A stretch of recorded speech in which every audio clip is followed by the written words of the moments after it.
प्रेम से कहो श्री कृष्ण चैतन्य प्रभु नित्यानंद श्री अद्वैत गदाधर श्रीवासादि गौर भक्तवृंद की श्री श्री राधा कृष्ण गोपिका श्याम कुंज राधा कुंज गिरिराज गोवर्धन की ब्रजभूमि श्री वृंदावन धाम की मथुरा पुरी धाम की पुरुषोत्तम क्षेत्र श्री जगन्नाथपुरी धाम की श्री नवद्वीप मायापुर धाम की गंगा मैया की यमुना मैया की भक्ति देवी की श्रीमती तुलसी महारानी की समवेत गौर भक्त वृंद की श्री श्री राधा वृंदावन चंद्र की श्री श्री जगन्नाथ बलदेव सुभद्रा माता की श्री श्री गौरता की धृतराज श्रीमद् भागवतम की श्री कृष्ण जन्माष्टमी महामहोत्सव की श्री कृष्ण भगवान की पितामह गौर प्रेमानंद और ग्लोरी सुदर्शन और ग्लोरी सुदर्शन और glory Sudarshan all glories all glories to Shri Guru and Shri Gauranga Namo Shivaya Krishna Krishna Guru Shrimati Bhakti Vedanta Swami Nityananda Namaste Saraswati Devi Gauravani Pracharya Devi Shesha Shrimati Paschatya Keshavaya Umadhyanamirandasya Gyanandana Sharakaya Chakshura Uditam Yena Tasmai Shri Gurave Namaha Shri Chaitanya Manobhishtam Sthapitam Yena Bhutale स्वयं रूपः कदा मह्यं ददाति स्वपदान्तिकं वन्देऽहं श्रीगुरुं श्रीयुतापदकमलं श्रीगुरून् वैष्णवांश्च श्रीरूपं साग्रजाता सहगणा रघुनाथान्वितं तं सजीवं सादरैकं सावधूतं परिजनसहितं कृष्णचैतन्यदेवं श्रीराधा कृष्णपादा सहगणा ललिता श्रीविशाखान्वितांश्च वाञ्छाकल्पतरुभ्यश्च कृपासिन्धुभ्येव च पतितानां पावनेभ्यो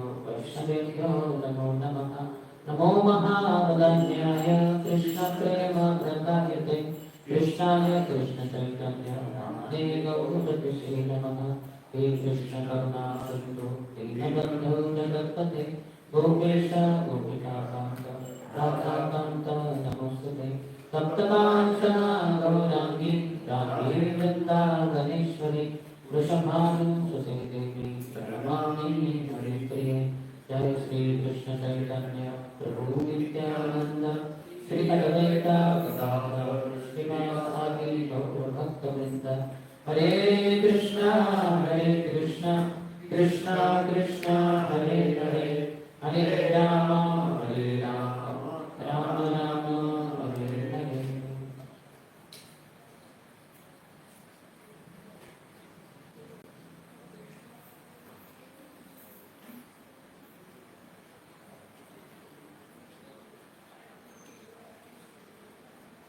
हरे कृष्णा। आज के पावन पर्व पर जब हम जन्माष्टमी मनाने जा रहे हैं उपस्थित सभी भक्तों का हार्दिक स्वागत है। सुबह की कक्षा में हम कुछ कृष्ण लीला का चर्चा करेंगे। कृष्ण लीला की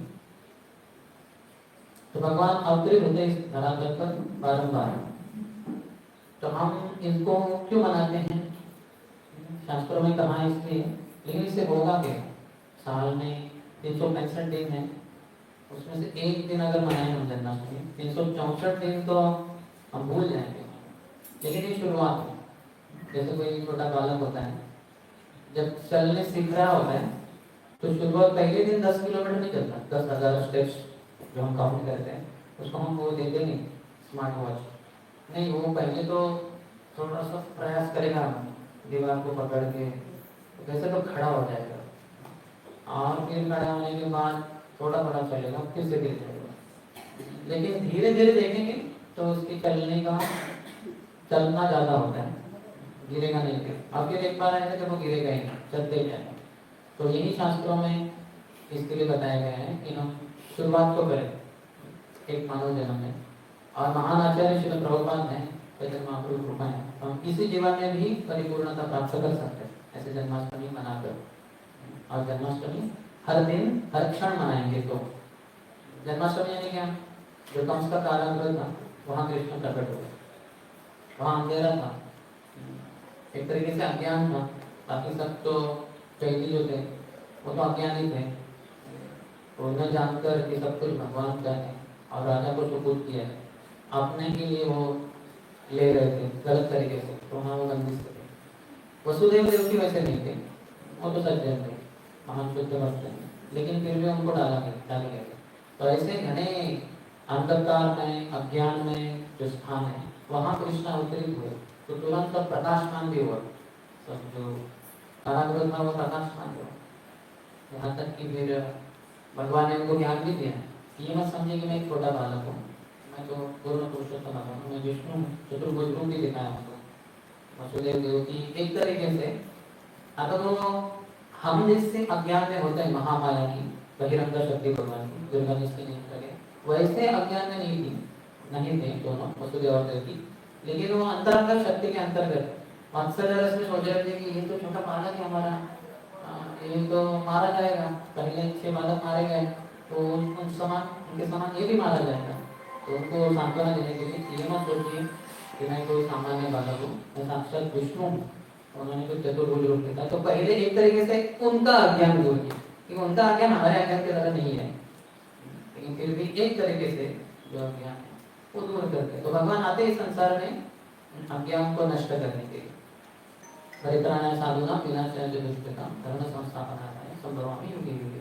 तो साधु कैसे भक्ति करते भगवान की, तो वो सही है, वो ज्ञान के अनुसार है, वो भक्ति के अनुसार है, तो ये उचित है, इससे उनकी रक्षा करूंगा। लेकिन जो असाधु है, जो दुष्कृति है, जो गलत व्यवहार करते हैं, ऐसे लोग शास्त्रों के विरोध में अज्ञानी है, पाप करते हैं, तो फिर मैं उनको दंडित करता हूँ, उनका नाश ही कर देता हूँ। अगर वो नहीं मानते वचनों को तो फिर उनको मैं नष्ट ही करता हूँ। ऐसे भगवान दिखा देते हैं। और धर्म की मैं पुनः स्थापना करता हूँ। धर्म किससे? सत्य, धर्म किससे? ज्ञान के ऊपर आधारित। तो वो भगवान स्थापित करने के लिए संसार में बार बार आते हैं। तो आते हैं तो बहुत लीलाएं करते हैं। वो लीलाएं ऐसे हैं जैसे गोलोक वृंदावन में जो उनकी नित्य लीलाएं चलती हैं, उसका एक प्राकट्य, उसका एक झलक है। वो जैसे वो क्या होता है, ट्रेलर होता है मूवी का। जो आने वाली मूवी है वो तो 2.5-3 घंटे की रहेगी, लेकिन जो ट्रेलर है 2.5-3 घंटे का नहीं रहेगा, वो 2.5-3 मिनट का रहेगा, ज़्यादा से ज़्यादा 5 मिनट शायद। तो जो मूवी चल रही है उसके इंटरवल में ये ट्रेलर दिखाया जा रहा है, जिससे कि लोग ये क्या है, बहुत अच्छी मूवी है, ये हीरो है, ये हीरोइन है, ये है, वो गाने अच्छे हैं, नाच रहे वगैरह और बहुत अच्छी फाइटिंग है, तो हमें भी देखनी है मूवी। कब हो रही है रिलीज? तो फिर आएगा वो रिलीज 1 हफ्ते के बाद, 2 हफ्ते के बाद। तो लोग पहले से ही उत्साहित थे। तो उस तरह से भगवान अपने लीलाओं को रचा कर हम सबको आकर्षित करते हैं, विशेषकर भक्त उनसे काफी आकर्षित होते हैं। नमस्ते नरसिम्हाय प्रह्लाद आह्लाद रहे। भगवान का मूल उद्देश्य होता है प्राकृतिक का कि भक्तों को आनंद दे। और जो जहाँ तक बात रही दुष्टों को मारने की, वो तो भगवान के लिए कुछ बड़ी बात नहीं है। भगवान अंतर्यामी करके परमात्मा के रूप में हृदय में स्थित है, बस उनके हाथ थोड़ा सा बाजू में करके फिर दबा दे हिरण्यकश्यप के नस को जो हार्ट में जा रहे हैं, आर्टरी वगैरह को, बस सौंदर्य मृत्यु को प्राप्त हो जाएगा। लेकिन भगवान मारने के लिए नहीं आते दुष्टों को। सबसे महत्वपूर्ण है कि भक्तों की रक्षा करने के लिए, भक्तों को आनंद देने के लिए, इसलिए कुछ लीलाएं भी रचते। तो श्रील प्रभुपाद कहते हैं कि भगवान कृष्ण के अतिरिक्त 2 अन्य मुख्य अवतार हैं, भगवान रामचंद्र और भगवान नरसिंहदेव। लेकिन इनकी लीलाएं कुछ है, नरसिंहदेव की कुछ ही लीलाएं, क्योंकि बाल्य लीला है नहीं, क्योंकि आए ही बड़े रूप में, और आए तो कहाँ से? खंबे से आए। तो माता पिता तो है नहीं, तो वात्सल्य रस वगैरह कुछ आदान प्रदान हुआ ही नहीं। इसलिए वो कहते हैं, जैसे आचार्य जी कहते हैं कि जब भगवान नरसिंहदेव आए, हिरण्यकशिपु का वध किया और प्रहलाद को अपनी गोद में लिए, आलिंगन किए, उसको चाटे हैं, जैसे एक सिंह है, सिंह के रूप में तो चाटते हैं अपने शावक को, तो वैसे चाटे हो।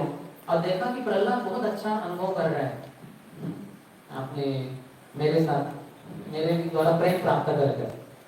मैं उनके पिता माता के रूप में आया हूँ, लेकिन मेरे कोई पिता माता नहीं है, आई नहीं पिता माता के द्वारा, खम्बाई उनका माता, खम्बाई उनके पिता। तो फिर अगली बार राम जी के रूप में आए, तो फिर उनके माता पिता से दशरथ, कौशल्या, कैकेयी इत्यादि, उनसे उनको वात्सल्य प्रेम का आदान प्रदान हुआ, लेकिन फिर भी उनको सख्य रस और माधुर्य रस का उतना आदान प्रदान नहीं हो पाया। फिर अगली बार आते हैं कृष्ण के रूप में, और फिर उनके तो सैकड़ों बाल मित्र थे, और फिर माता पिता तो नहीं, नंद यशोदा इत्यादि, लेकिन साथ ही साथ गोपियां भी थी जिनके साथ उन्होंने माधुर्य रस में भी आदान प्रदान किया। तो सभी रसों के आधार है कृष्ण। हमारे पास एक ग्रंथ है रसराज श्री कृष्ण। तो हमारे जो भी संबंध है इस संसार में किसी के साथ हो, जो 800+ करोड़ जनता है संसार की, उनके साथ, सभी के साथ हमारे संबंध है, वो 5 ही रस में आते हैं। तो प्राय करोड़ों लोग तो हम जानते भी नहीं, ना जानना चाहते भी। जैसे कोई होगा मिस्टर जेम्स ब्रांडी लंदन में, तो उससे हमें कुछ मैत्री करनी है, मुझे वो भाई मुझे क्या उससे लेना चाहिए, तो हम उसके साथ शांत रस में, जबकि वो चेहरे के सामने से गुजरे भी, हमें देखना ठीक है और लग रहा है पता नहीं कहाँ, तो शांत रस में हम उसके साथ। कुछ लोग होंगे जो हमारे सेवा के रूप में होंगे, दासी होंगे, या हो सकता है हम किसी के दासी हैं, तो वो हमारे मास्टर हो गए, तो वो हो गए दास्य रस। कुछ लोगों के साथ हमारी मैत्री है, मित्र तो है, क्लासमेट्स वगैरह, आदमी समाज में भी, पड़ोस में हमारे मित्र हो सकते हैं, या फिर परिवार में भी कुछ घनिष्ठ संबंध हमारे मित्र के जैसे हैं।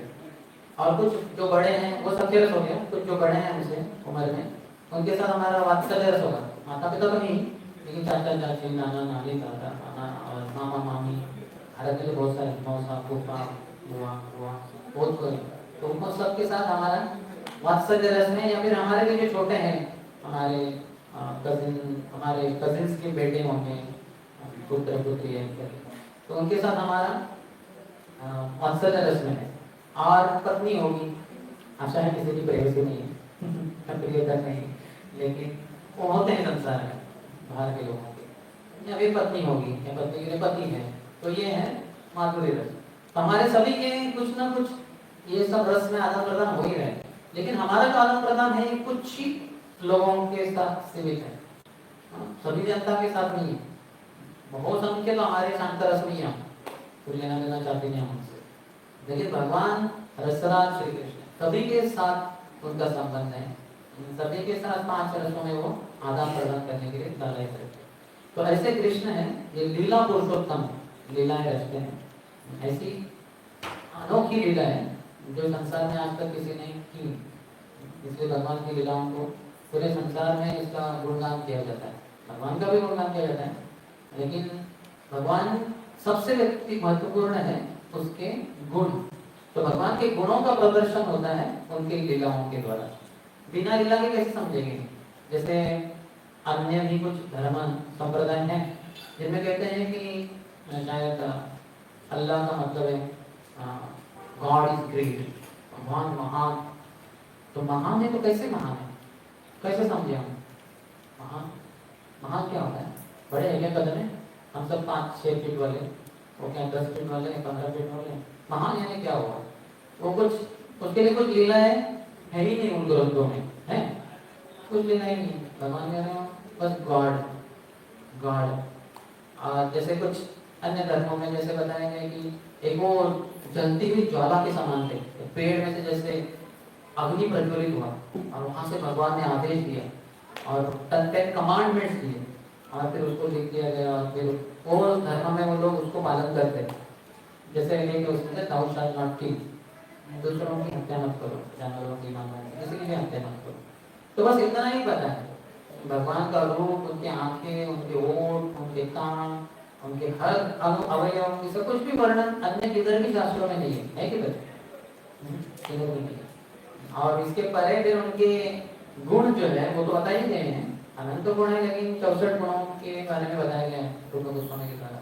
और वो गुण के लिए, हर किसी गुण के लिए उनकी एक लीला है, एक लीला नहीं बहुत सारी लीला है, अनंत लीला है एक एक गुण को प्रदर्शित करने के लिए। तो इतना सब कुछ हमें दिया गया है, बस हमें शुरुआत करनी है भक्ति और इसको जारी रखना है। आचरण के जीवन पदचरण पे चलेंगे तो हम बहुत जल्दी पूर्णत्व को प्राप्त करेंगे। इसी जीवन में हम शुद्ध भक्त बन सकते हैं। जैसे प्रभुपाद है, अगर वो तो भगवान के नित्य सिद्ध पार्षद हैं, लेकिन हम भी बन सकते हैं ऐसे अगर हम आचार्यों के दिए हुए पदचिन्हों पर चले, उनके दिए आदेशों के अनुसार चले तो कहते हैं कि महाजनों ये ना गतः सपंथ, महाजनों ने जो रास्ता दिया है उसके ऊपर ही चलना है, तो फिर आसान हो जाता है, बहुत बढ़िया सुविधाएं हो जाएंगी। जैसे हम कहते हैं एक्सप्रेस हाईवे वगैरह आते हैं, गवर्नमेंट ने दिए, बाकी भी कुछ हो सकते हैं शॉर्टकट वगैरह, लेकिन फिर उसमें समस्या है, इधर गाड़ी जा ही नहीं रही, इधर कांटे आ गए उसमें बीच, तो जहाँ समस्या आ गई, रास्ता दिख नहीं रहा। तो ये समस्या नहीं होगी जब हम हाईवे से चलेंगे, वहाँ सब साइन बोर्ड्स हैं, मार्गदर्शन करने के लिए लोग हैं, उधर कुछ समस्या हो गई गाड़ी को तो फिर वहाँ वो है उनके लोग वगैरह आएंगे, गाड़ी को लेके जाएंगे, रिपेयर करवाएंगे, बहुत कुछ सुविधा है। तो ऐसे रॉयल एक्सप्रेस हाईवे पे चलना चाहिए, हमको दौड़ना चाहिए, तो वही रास्ता दिया है हमारे आचार्य ने। तो हमारा बड़ा सौभाग्य है श्री प्रभुपाद की कृपा से ब्रह्म माधव गौड़ीय संप्रदाय में हमें श्रीमद् भागवतम और अन्य बहुत सारे महान आचार्यों ने लिखे हुए बहुत महान ग्रंथ उपलब्ध है। थोड़ा हम चर्चा करेंगे श्रीमद् भागवतम से, तो उसमें बहुत सारे लाखों हजारों श्लोक हैं, लेकिन कुछ श्लोकों के ऊपर हम चर्चा करेंगे। आज की सुबह की कक्षा में हम श्रीमद् भागवतम के 10वें स्कंद के 11वें अध्याय से भगवान की बाल्य लीलाओं के ऊपर चर्चा करेंगे, करीबन 21वें श्लोक से। मेरे पीछे दोहराइए। श्री शुक उवाच गोपवृद्धा महोत्पातान् अनुभूय बृहद्वने नन्दादयः समागम्य व्रजकार्यममन्त्रयन्। ये पार्श्वभूमि ऐसी है, ये गोकुल महावन में हो रही है चर्चा। उपनंद जो है नंद महाराज के बड़े भाई, उनकी अध्यक्षता में क्यों ये मीटिंग ली गई, सभा बुलाई गई, क्योंकि बहुत सारे उत्पात मचाए गए थे, हो गए थे वहाँ गोकुल महावन। हम जानते हैं कृष्ण तो प्रकट हुए थे मथुरा में, लेकिन हमारे गौड़ी आचार्य ने बताया है कि नंदा और यशोदा के भी कृष्ण हुए थे पुत्र के रूप में। लेकिन जब वसुदेव जी लेके आए कृष्ण को, उनको कहते हैं वासुदेव कृष्ण, जो मथुरा में जन्म लिए थे, प्रकट हुए थे। तो जब वसुदेव लेके आए तो उनको कैसे उन्होंने एक बेटी को देखा और उसको लेके गए, वो पुत्र को क्यों नहीं देख पाए? पुत्र उधर ही थे, जैसे वो बेटी जन्मी थी वैसे बेटी भी जन्म थी, वो यशोदानंदन है, लेकिन उनको दिखे नहीं, क्योंकि उनका जो वात्सल्य रस है वो गौरवपूर्ण है, वो काफी क्या कहते हैं उसको, वेनरेशन, बहुत आदर के साथ। इसलिए देखते हैं हम जब कंस को भगवान मारे कृष्ण और वसुदेव देव जी को छुड़ाए कारागृह से, तो वो दोनों एकदम ऐसे थे, इन्होंने ने मारा है कंस को, इतना शक्तिशाली राक्षस, उसको मारा। कोई सामान्य जीव नहीं है कृष्ण बलराम, सामान्य मानव नहीं है, ये तो साक्षात भगवान। अभी हमने देखा सुना भी कि मारा नहीं, कंस को मारा, कंस को मारा, चाणूर, शल, कौशल, कूट, बड़े बड़े देखो, जो पहले तो कोयला पेड़ हाथी को भी मार डाला था, और उसके पहले वो धोबी को मारा, ये शक्तिशाली। तो इसलिए वो गले लग ही नहीं पाए, जैसे हम अपने बच्चों को कैसे गले लगाते हैं, चूमते हैं, वो सब कर नहीं पाए वो एकदम ऐसे ही। कृष्ण बलराम सोचते रहे, क्योंकि वो है ही गौरवपूर्ण वात्सल्य रस, तो इसलिए वसुदेव को दिखे ही नहीं कृष्ण, उनको सिर्फ बेटी दिखी।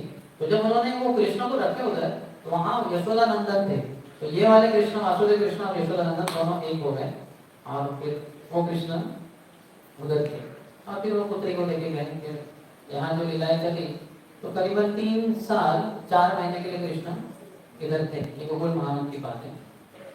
लेकिन 6 दिन के थे तो पूतना राक्षसी को भेजा गया कंस के द्वारा, तो भगवान ने उसका नाश कर दिया। फिर करीबन 3 महीने के हुए तो उन्होंने शक्तासुर को भेजा था, भगवान ने उनको भी मार डाला शकट के रूप में। 1 साल के थे तो तृणावत आए, एक बवंडर के रूप में, बवंडर के थे तो उनको भी मार डाले भगवान। फिर अभी हाल ही में ऐसा हुआ था कि जब कृष्ण बहुत ही नटखट थे, दूसरों के घर में जाके चोरी करते थे, तो यशोदा माई ने सोचा कि आज छोटा चोर है, छोटा नहीं इसलिए, कल बड़ा होगा तो बड़ा चोर बन जाएगा। राजा का पुत्र है और चोर बनेगा तो बहुत समस्या हो जाएगी, तो अभी उचित समय है जिसको हम अनुशासन सिखाएं। तो क्या करें, वो नटखट है तो उनको बांध डाला खुद से। लेकिन कृष्ण जब यशोदा माई अंदर चली गई तो वो रेंगने लगे, क्योंकि उन्होंने देखा आंगन में ही वो 2 बड़े वृक्ष थे, यमल अर्जुन वृक्ष, जो और कोई नहीं थे, नलकुबेर और मणिग्रीव थे, कुबेर जी के 2 पुत्र, जो जब स्वर्ग में थे गंगा में अलकनंदा होकर स्नान कर रहे थे, नंगे थे और अन्य स्त्रियों के साथ तथाकथित लीलाएं कर रहे थे, क्रीड़ा कर रहे थे और मद्यपान कर रहे थे। तो गंगा में लोग शुद्ध होने के लिए जाते हैं और ये गंगा में डूबे हुए नग्न जो शराब पी, तो वहां जब नारद मुनि आए, देखा कि बड़े उद्दंड है, इनको दंडित करना होगा, तो उनको दंड दे दिया, उनको शाप दे दिया कि आप दोनों वृक्ष बन जाओ, वो ठिकाने आए समाया चिंता मत करो, भगवान कृष्ण आपका उद्धार करेंगे।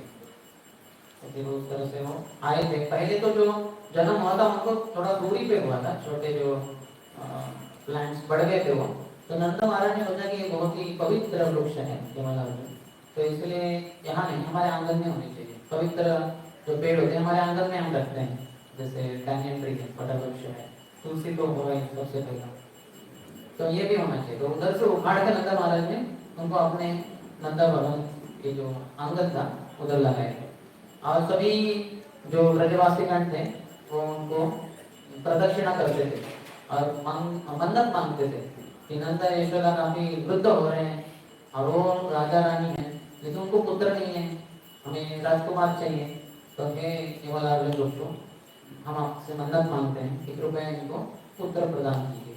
तो वो उनको प्रदक्षिणा करते थे, उनको नमस्कार करते थे, मन्नत मांगते थे, क्योंकि वो बहुत पवित्र वृक्ष है। तो फिर इतना कृपा आशीर्वाद मिले थे, नारद मुनि ने जो शाप दिए, महान संतों का शाप, ये शाप नहीं, ये वरदान ही होता है, उस व्यक्ति का उद्धार ही हो जाएगा, वो भगवान के करीब आ जाएगा। तो इसलिए मुझे अभी इनका उद्धार करना है, ये सोचकर कृष्ण वहां से गुजरे, रेंगते हुए, छोटे हैं कृष्ण और मुकल से बांधे गए हैं रास्ते के द्वारा, तो रेंगते रेंगते वो जा रहे थे और मुकल उनके पीछे जैसे हमारे गाड़ी के पहिए होते हो उस तरह से वो काम कर रहा था, वो आ रहा था। तो कृष्ण तो चले गए, छोटे से बालक हैं, 2 वृक्षों के बीच में से चले गए, रस्सी तो बहुत ही पतली है, वो भी चली गई, लेकिन अंत में ये जो मुकल है ये काफी बड़ा है, वो अटक गए ये 2 वृक्षों के बीच में। तो कृष्ण आगे जा रहे हुए क्या देखा पीछे तो वो अटका हुआ है मुकल, तो मुझे तो आगे जाना ही है, तो उन्होंने खींचा थोड़ा सा और बस वो इतने बड़े वृक्ष जमीन पे आके इतना प्रचंड आवाज हुआ जैसे भूकंप के समय होता है, ऐसा हमें अनुभव नहीं होता, भूकंप के समय जैसे हमें आवाज होती है, बहुत खतरनाक आवाज होती है, तो वैसे आवाज हुई उधर, सब डर क्या हुआ क्या हुआ, कुछ गिर गया क्या हो गया, तो दौड़ के आए उधर, तो देखा तो कृष्ण उधर ही थे और रस्ते से बांधे गए हैं और उधर उधर पड़ा हुआ है और ये 2 बड़े वृक्ष नीचे गिरे हुए हैं, बाजू में छोटे ग्वाल बाल भगवान कृष्ण के मित्र हैं, ये क्या है, तो उन्होंने चर्चा करना शुरू कर दिया, ये कैसे हुआ क्या हुआ, ये हुआ होगा, आंधी तूफान तो दिख नहीं रही, आंधी तूफान में भी ये वृक्ष नहीं गिर सकते, आंधी तूफान में सामान्य वृक्ष गिर जाते हैं, कभी कभार वट वृक्ष गिर जाते हैं, लेकिन टूट जाते हैं सामान्यतः, बहुत ही ज्यादा कुछ हो गया तो कभी कभी हो सकता है वो उखड़ जाए, लेकिन यमलार्जुन वृक्ष का तो सवाल ही नहीं होता, वो टूटेंगे भी नहीं, उखाड़ने की तो बात ही कोई, लेकिन ये कैसे हो गया, उखड़ के बाहर आए जो, तो बच्चों ने बताया कृष्ण ऊपर से बांधेंगे, इसमें से गुजर रहे थे, वो गुजर गए, रस्सी गुजर गई, उसको लटक गई, अब मैंने थोड़ा सा खींचा तो गिर गए, तो लोग सोचने लगे ऐसे थोड़े नहीं होता, ये नहीं संभव, कुछ भी बोल रहे हैं, कुछ और होगा, जो भी है, लेकिन इनकी रक्षा की गई विष्णु के द्वारा। तो अभी यहाँ ये उसकी पार्श्वभूमि, तो 21वें अध्याय 21वें श्लोक में कह रहे हैं यहाँ, फिर एक बार ऐसे हुआ कि कितने सारे उत्पाद दिखाए गए बृहदवन में। बृहदवन यानी महावन, बृहद यानी बड़ा, जैसे हम बताए ना बृहद बृहदम में। बृहद बृहदम यानी क्या, ये जो है करीबन 2 फीट का है, तो यानी 3 फीट का, 4 फीट का, 5 फीट का बृहदम क्या वो बजाएंगे कैसे, वैसे नहीं। बृहद बृहदम यानी बुक्स, प्रिंटिंग बुक्स, और उसको डिस्ट्रीब्यूशन करते हैं, क्योंकि बुक्स बांटेंगे तो जैसे मृदंग बजेगा तो क्या होगा, कीर्तन, भगवान का कुछ गुणगान हो रहा है, ऐसे सोचकर लोग आएंगे उधर, कहाँ आवाज आ रहा है, वहां जाएंगे और उनको कुछ ना कुछ जरूर भगवान का हरिनाम कीर्तन या हरि कथा सुनाई देगी उनको। तो उसी तरह से जब बुक्स होंगे और छापे जाएंगे और बांटे जाएंगे भगवान के बारे में तरह, तो वो जब लोग पढ़ेंगे उसको, तो भगवान के गुण, भगवान के नाम में उनको कुछ पता चलेगा और रुचि आएगी उसमें। इसलिए बृहद बृहदम कहते हैं। वैसे बृहद वन है, इसका दूसरा नाम महावन हम जानते हैं। यमुना के पूर्व तट पे 5 वन है और पश्चिम तट पे 7 वन है। पूर्व तट पे है वो है बगुला वन, वहाँ है मधुवन, ताल नहीं, मधुवन तालवन ये सब पश्चिम में है, लेकिन वहाँ है श्रीवन, देन लोहोवन और है महावन भी है, और पश्चिम दिशा में है बगुलावन, मधुवन, तालवन, कुमुदवन, बगुलावन, काम्यवन, कादिरवन, वृंदावन, ये पश्चिम में। तो ये महावन की बात है जो यमुना के तट पे ही है, आप गए होंगे वहाँ। तो वहाँ पे उन्होंने ये मीटिंग सभा बुलाई, जिसमें सभी गोपगण थे। नंद महाराज राजा हैं, लेकिन उपनंद उनके काउंसलर है, सलाहकार है, मंत्री, मुख्यमंत्री है, वो बड़े भाई हैं। तो उनको ज्यादा चिंता थी। ब्रज में, वृंदावन में सभी कृष्ण से प्रेम करते, ऐसा नहीं कि उनका बच्चा हमें क्या कहना देना, उनको समस्या होगी नहीं, कृष्ण ही केंद्र है पूरे वृंदावन। इनफैक्ट उनको ब्रजवासी क्यों कहते हैं, ब्रजवासी। अभी हम कहते परिव्रजा का कार्य, ब्रज यानी चलना, जाना, पर यानी घूमते रहना पूरा संसार में। परिव्रज का आचार्य, ऐसे आचार्य साधुगण महात्मा जो घूमते रहते हैं और प्रचार करते रहते हैं भगवान के बारे में। तो ब्रज यानी जाना, तो जाने वाले वासी, वास कहाँ करते हैं ये लोग, अगर चलते रहेंगे तो वास कहाँ करते हैं, जहाँ देखते हैं कि अभी चल के आने के बाद ये स्थान उचित है कृष्ण बलराम की सुरक्षा के कारण, सुरक्षा के लिए, तो यही भी रहते हैं। तो थोड़े दिन रहेंगे, बाद में देखते हैं यहाँ भी समस्या होगी कृष्ण बलराम को, चलो चलो चलो यहाँ से निकल सकते, तो ब्रज फिर से निकलेंगे, चलेंगे, वो कहीं और चले जाएंगे, छठीगढ़ में जाएंगे, कभी डीग में जाएंगे, कभी नंद गांव में जाएंगे, कभी महावन में, कभी इधर उधर, वो चलते ही रहते हैं। तो कृष्ण के लिए वो चलते रहते हैं, इसलिए ब्रजवासी। और इनके पदचिन्हों भी हमें चलना है, यानी हमें भी संसार में इधर आसक्त नहीं रहना है, इधर एक जगह पे रहना नहीं। जहाँ कहीं कृष्ण की सेवा हो, जहाँ कहीं कृष्ण की कथा हो, कीर्तन हो, कृष्ण का प्रचार हो, वहीं जाना है, वहाँ थोड़ा निवास करना है, जब तक भगवान के बारे में कुछ नाम रूप गुण लीला इत्यादि का गुणगान श्रवण करना, कीर्तन करना, ये सुविधा है। और बाद में वो हो गई, फिर आगे चलते जाना। ऐसे हमें इस संसार में चलते रहना है, तब हम ब्रजवासी कहलाए जाएंगे। अन्यथा अगर इधर ही रहने का प्रयास है हमारा, तो हम ब्रजवासी नहीं बन पाएंगे। और हमारे लिए सबसे महत्वपूर्ण है कि ब्रजवासियों के पदचिन्हों पे चलना। तिष्ठन ब्रजे तदनुरागी जनानुगामी, वृंदावन में रहो तिष्ठन ब्रजे तद अनुरागी जनानुगामी। और वहाँ भगवान के जो अनुरागी, भगवान के लिए जो पागल है, भगवान के पीछे जो आसक्त है, ऐसे भक्तों के पदचिन्हों पे चलना है। तो वो चलते रहते हैं, वो रहते नहीं एक जगह पे ब्रजवासी, जैसे हम देखेंगे। अब ये सब निकल जाएंगे, तो ऐसे ब्रजवासियों के पदचिन्हों पे हमें चलना है, फिर हम शुद्ध भक्त बन पाएंगे। तो उन्होंने सबको बुलाया, जिसमें नंद महाराज भी थे, वो सब आए और उन्होंने इसके बारे में चर्चा छेड़ी। यहाँ बहुत सारे समस्याएं हो रही है गोकुल महावन में। उपानंद ने बोलना शुरू कर दिया। उपानंद, उनके नाम में भी उपानंद है, उपनंद यानी नंद प्रमुख है, और ये उप, जैसे प्रधानमंत्री, उप प्रधानमंत्री, राष्ट्रपति, उपराष्ट्रपति, जो राष्ट्रपति का कुछ समस्या है क्योंकि समय की कमी है, तो वो उपराष्ट्रपति उनको मदद करेंगे। जो भी उनसे नहीं हो पा रहा है, असिस्टेंट्स के जैसे है वो असिस्टेंट, तो फिर वो करेंगे। तो वैसे ही उपनंद है तो बड़े भाई, लेकिन नंद को प्रधान किया। जब इनका राज तिलक किया गया था पर्जन्य ने उनके पिताजी के द्वारा, राज तिलक का जब समय था, सभी ब्रजवासियों को बुलाया था, बहुत पहले की बात है। और उन्होंने कहा पर्जन्य ने कि अभी मैं बूढ़ा हो गया हूँ और मैं अभी भगवान की भक्ति अधिक मात्रा में करना चाहूँगा, थोड़ा जंगल में जाके वानप्रस्थ जैसा थोड़ा अधिक भक्ति करनी है। और अभी मेरे पांचों बेटे बड़े हो गए हैं और उपनंद तो बहुत श्रेष्ठ है, बहुत होशियार है, बहुत बुद्धिमान है, बहुत महान भक्त है भगवान विष्णु के। तो मैं चाहता हूँ कि अभी इनका राज तिलक किया जाए। ऐसे पर्जन्य बोल रहे पिताजी जो राजा थे, अभी अपने राजकुमार बेटों को में से एक सबसे बड़े उनको राजा बनाया जा रहा है।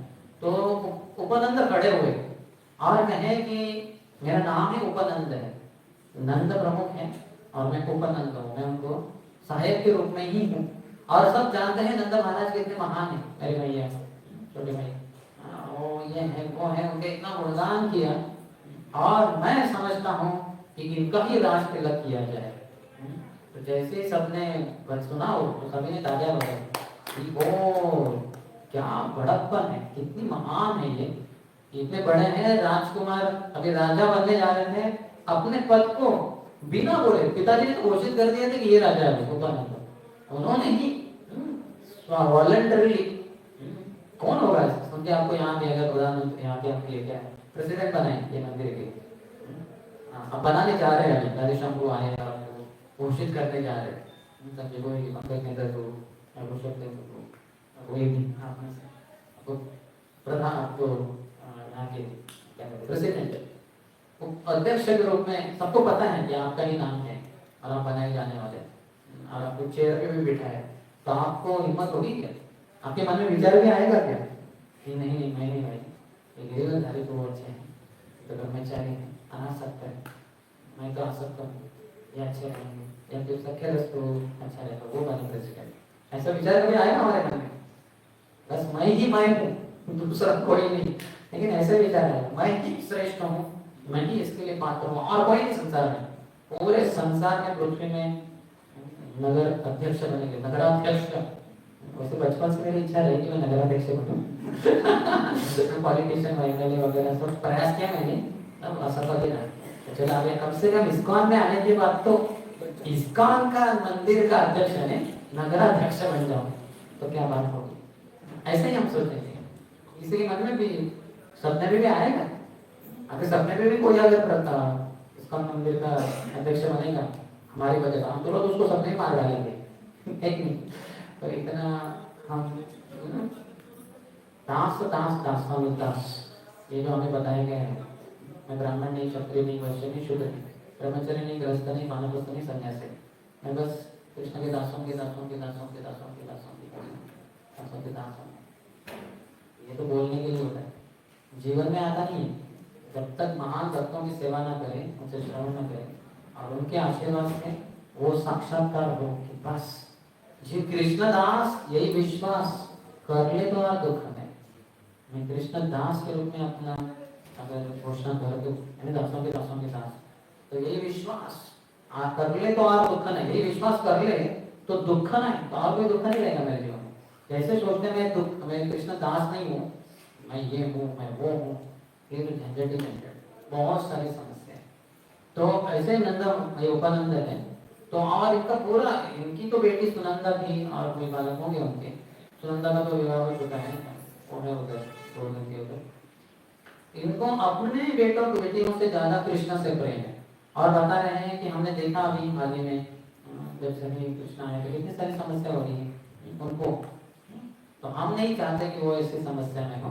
तो राम और कृष्ण की सुरक्षा हेतु, उनके लाभ हेतु प्रियकृत राम कृष्ण हो, तो इनके लिए मेरा ये सुझाव है कि हम इस स्थान को छोड़ दें।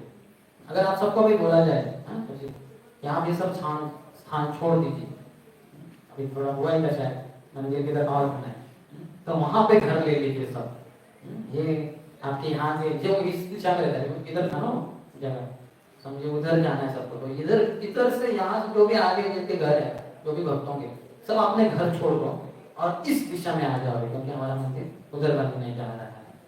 तो बन जाएगा 4-3 साल में। तब तक आप अपना घर बांध दो, या जो रेडीमेड जो हाउसेस है उसको घर खरीद दो। हम बोलेंगे क्या, ऐसे थोड़ा ना होता है, कहाँ मिलेंगे आप लोग, इतना हमने मेहनत से घर बांधा है। या फिर फ्लैट भी लिया होगा तो वो भी अभी हमारा सोसाइटी हो, उसको कैसे छोड़ के जाएंगे हम, उसको नहीं छोड़ सकते हैं, कितना मुश्किल जाएगा।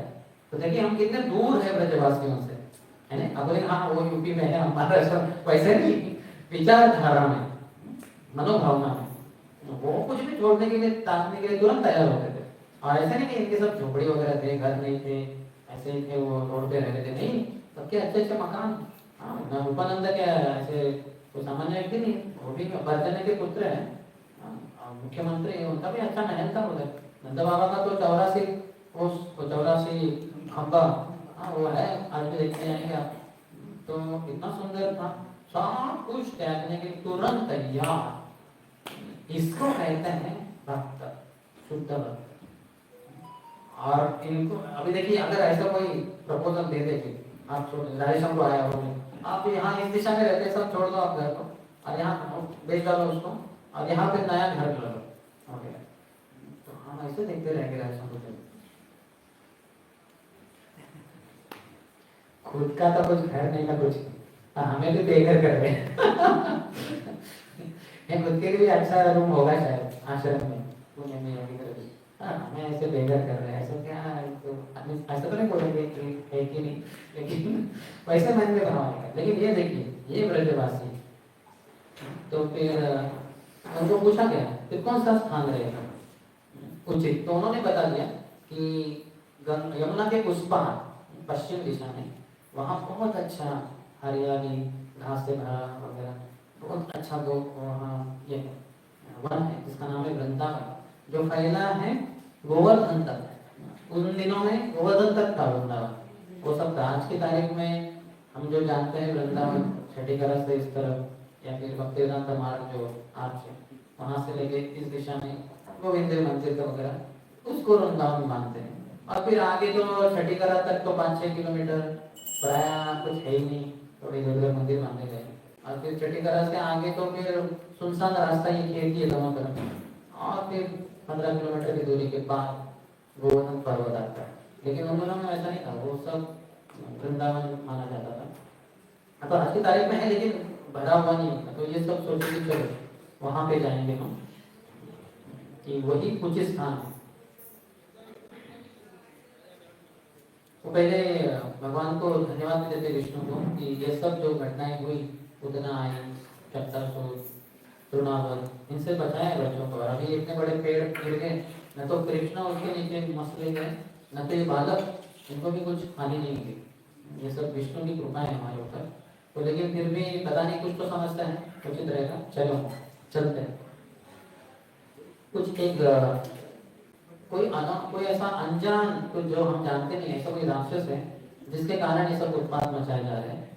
तो हमारा ये कर्तव्य बनता है इन बच्चों की सुरक्षा के हेतु कि हम कहीं अन्य स्थान पे चले जाएं जहाँ कुछ ऐसी समस्या है, और वो है वृंदावन। तो प्रभुपाद तात्पर्य में लिखते हैं कि भक्त अपनी भक्ति को बिना किसी समस्या के करना चाहते हैं। बाकी जीवन में समस्या है, वो समस्या नहीं, लेकिन भक्ति में समस्या ना हो। जैसे हमारा स्वास्थ्य थोड़ा इधर उधर खराब है, लेकिन भक्ति चलती नहीं होता। लेकिन ऐसा कुछ स्वास्थ्य में समस्या हो रही है जिसका भक्ति नहीं हो पा रही, उठ ही नहीं पा रहे हैं, मंदिर नहीं जा पा रहे, तो फिर हम जरूर किसी डॉक्टर वैद्य के पास जाके देखेंगे कि कैसे हम हमारी भक्ति के जारी रहने के लिए कुछ ना कुछ उपाय, कुछ ना कुछ दवा डालोगे, अब जिससे कि ठीक हो जाए। तो ऐसा ही है। तो इतने सारे समस्या हैं कृष्ण भावनात्मक आंदोलन में, प्रभुपाद कहते हैं, लेकिन हम आगे की तरफ बढ़ते ही जा रहे हैं। उन दिनों में समस्या थी, इसको हमने कुछ एक स्तर की, अभी दूसरे स्तर की समस्या है, लेकिन समस्या तो हमेशा ही रहेगी, क्योंकि हम है ही दुखालय अशाश्वत संसार है, तो इसलिए समस्या तो रहेगी। इसको हम संस्था में है, इसका अर्थ नहीं कि हमें समस्या नहीं है, समस्या आएंगी, लेकिन हम समस्याओं के ऊपर उठ सकते हैं। जिस संस्था में है, उस संस्था के ऊपर भी हम ले लेंगे अलग अलग प्रकार के। तो गलत कुछ बोलेंगे, शारीरिक रूप से भी हमले होंगे, लेकिन ये सब के बाद भी हम प्रचार करते रहेंगे तो कुछ समस्या नहीं है। तो प्रभुपाद कहते हैं तात्पर्य में कि इस्कॉन संस्था के जो प्रचार कर रहे हैं उसमें कुछ लोग प्रेरणा भी दे रहे हैं, बहुत अच्छा कार्य कर रहे हैं, बहुत बहुत बढ़िया, लेकिन कुछ लोग हैं जो विरोध भी कर रहे हैं। तो जैसे हम देखेंगे आज के दौर में इस्कॉन के मंदिर इतने सारे बढ़ गए हैं और इतने सारे अभी देखेंगे, हमारे पूना मंदिर की वीकेंड है, फ्राइडे सैटरडे है, तो 1.5 लाख लोग आने की संभावना है, ये कैलकुलेट करके पक्का चल रहा है। पिछली बार 1,30,000 आए थे, तो इस बार तो सैटरडे संडे है तो जरूर 1.5 लाख कम से कम आएंगे। तो और ये पूना मंदिर की बात है, सब जगह पे ऐसे होगा, लोगों की संख्या बढ़ी गई, तो इस्कॉन अभी बहुत बड़ा नाम है, तो वहां से प्रेरणा भी है, लेकिन दूसरी तरफ उल्टा बोलने वाले लोग भी हैं। तो लेकिन इसके बाद भी भक्त आगे बढ़ते ही जाएंगे, वो कभी अपनी भक्ति में हताश नहीं होगी, हताश नहीं होना है। अगर सत्वगुण में है तो हताश नहीं होंगे, समोगुण में है, रजोगुण में है तो हताश हो जाएंगे। तो ये हमारी भी परीक्षा है कि हम कौन से गुण में, लोग इस्कॉन के ऊपर, आपके ऊपर इल्जाम लगाएंगे, आरोप करेंगे, फिर अगर आप टस के मस्त नहीं होते, टस से मस्त नहीं होते, यानी सत्वगुण में, अतः कुछ अच्छी चीज है वो जो बोल रहे हैं तो जरूर हम उसको इम्प्लीमेंट करेंगे, लागू करेंगे, अन्यथा फिर बोलने वाले बोलते रहेंगे, लेकिन हम भक्ति करते ही रहेंगे।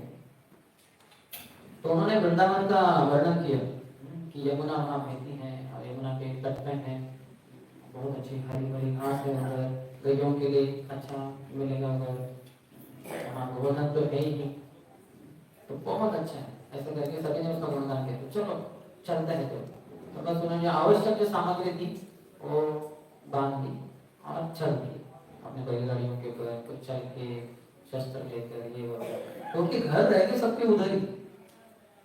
सोचिए हम अपने घर पे से छोड़ के जाएंगे, तो घर से बाहर जाएंगे तो लॉक करके वगैरह जाएंगे, 15 दिन के बाद सेफ रहना चाहिए। बाजू वालों को भी बोल के रहेंगे, गार्ड को बोल के आएंगे जरा जा रहा हूँ देखना, ये तो कुछ नहीं, घर छोड़ दिए चले आगे चल रहे। तो बहुत सुंदर वर्णन करते हैं शुद्धदेव गोस्वामी, कैसे उसमें वृद्ध थे, बालक थे, स्त्रियाँ थी, सब अपने अपने अनुसार चलती। तो यशोदा माई और रोहिणी माता ये दोनों बैलगाड़ी पे अपने बच्चों को लेकर बैठ गए, कृष्ण और बलराम को, और करते करते वो यमुना के तट पे आ गए। फिर वहाँ मोड़ में बैठ गए कृष्ण बलराम, और कृष्ण और बलराम बहुत कभी कर्णपुर आनंद वृंदावन चंपू में कहते हैं कृष्ण तो बहुत ही नटखट है, ऐसे झुक के यमुना को स्पर्श करना चाहते हैं, नंदा महाराज घेरे लेकिन होने से एकदम बहुत आतुर उठा के जबरदस्ती से पकड़ कर रखा। और फिर जो ये है बछड़े हैं उनको कुछ जो गोप हैं उन्होंने अपने किस पे ले लिया, अपने कंधे पे, दो पाँव इधर दो पाँव इधर ऐसे पकड़ के, और वो स्विमिंग करते करते करते यमुना को क्रॉस करके इस तरह, और वो आगे जा रहे हो देख के फिर गंगा भी गैया भी उनके पीछे पीछे जा रही है। तो बहुत सुंदर वर्णन है। और फिर इस तरफ आगे अभी पश्चिम तट पे आगे वृंदावन, ये बहुत ही रमणीय स्थान है।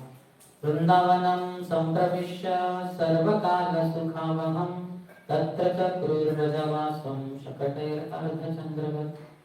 35वें श्लोक में कहते हैं कि फिर वो वृंदावन में आए और वहाँ सुंदर सीजन चल रहा था। और ये सीजन कौन से सीजन है, तो कभी कर्णपुर आनंद वृंदावन चौक में कहते हैं कि वृंदावन में 10 ऋतु चलते हैं। हमें कितने ऋतु पता है?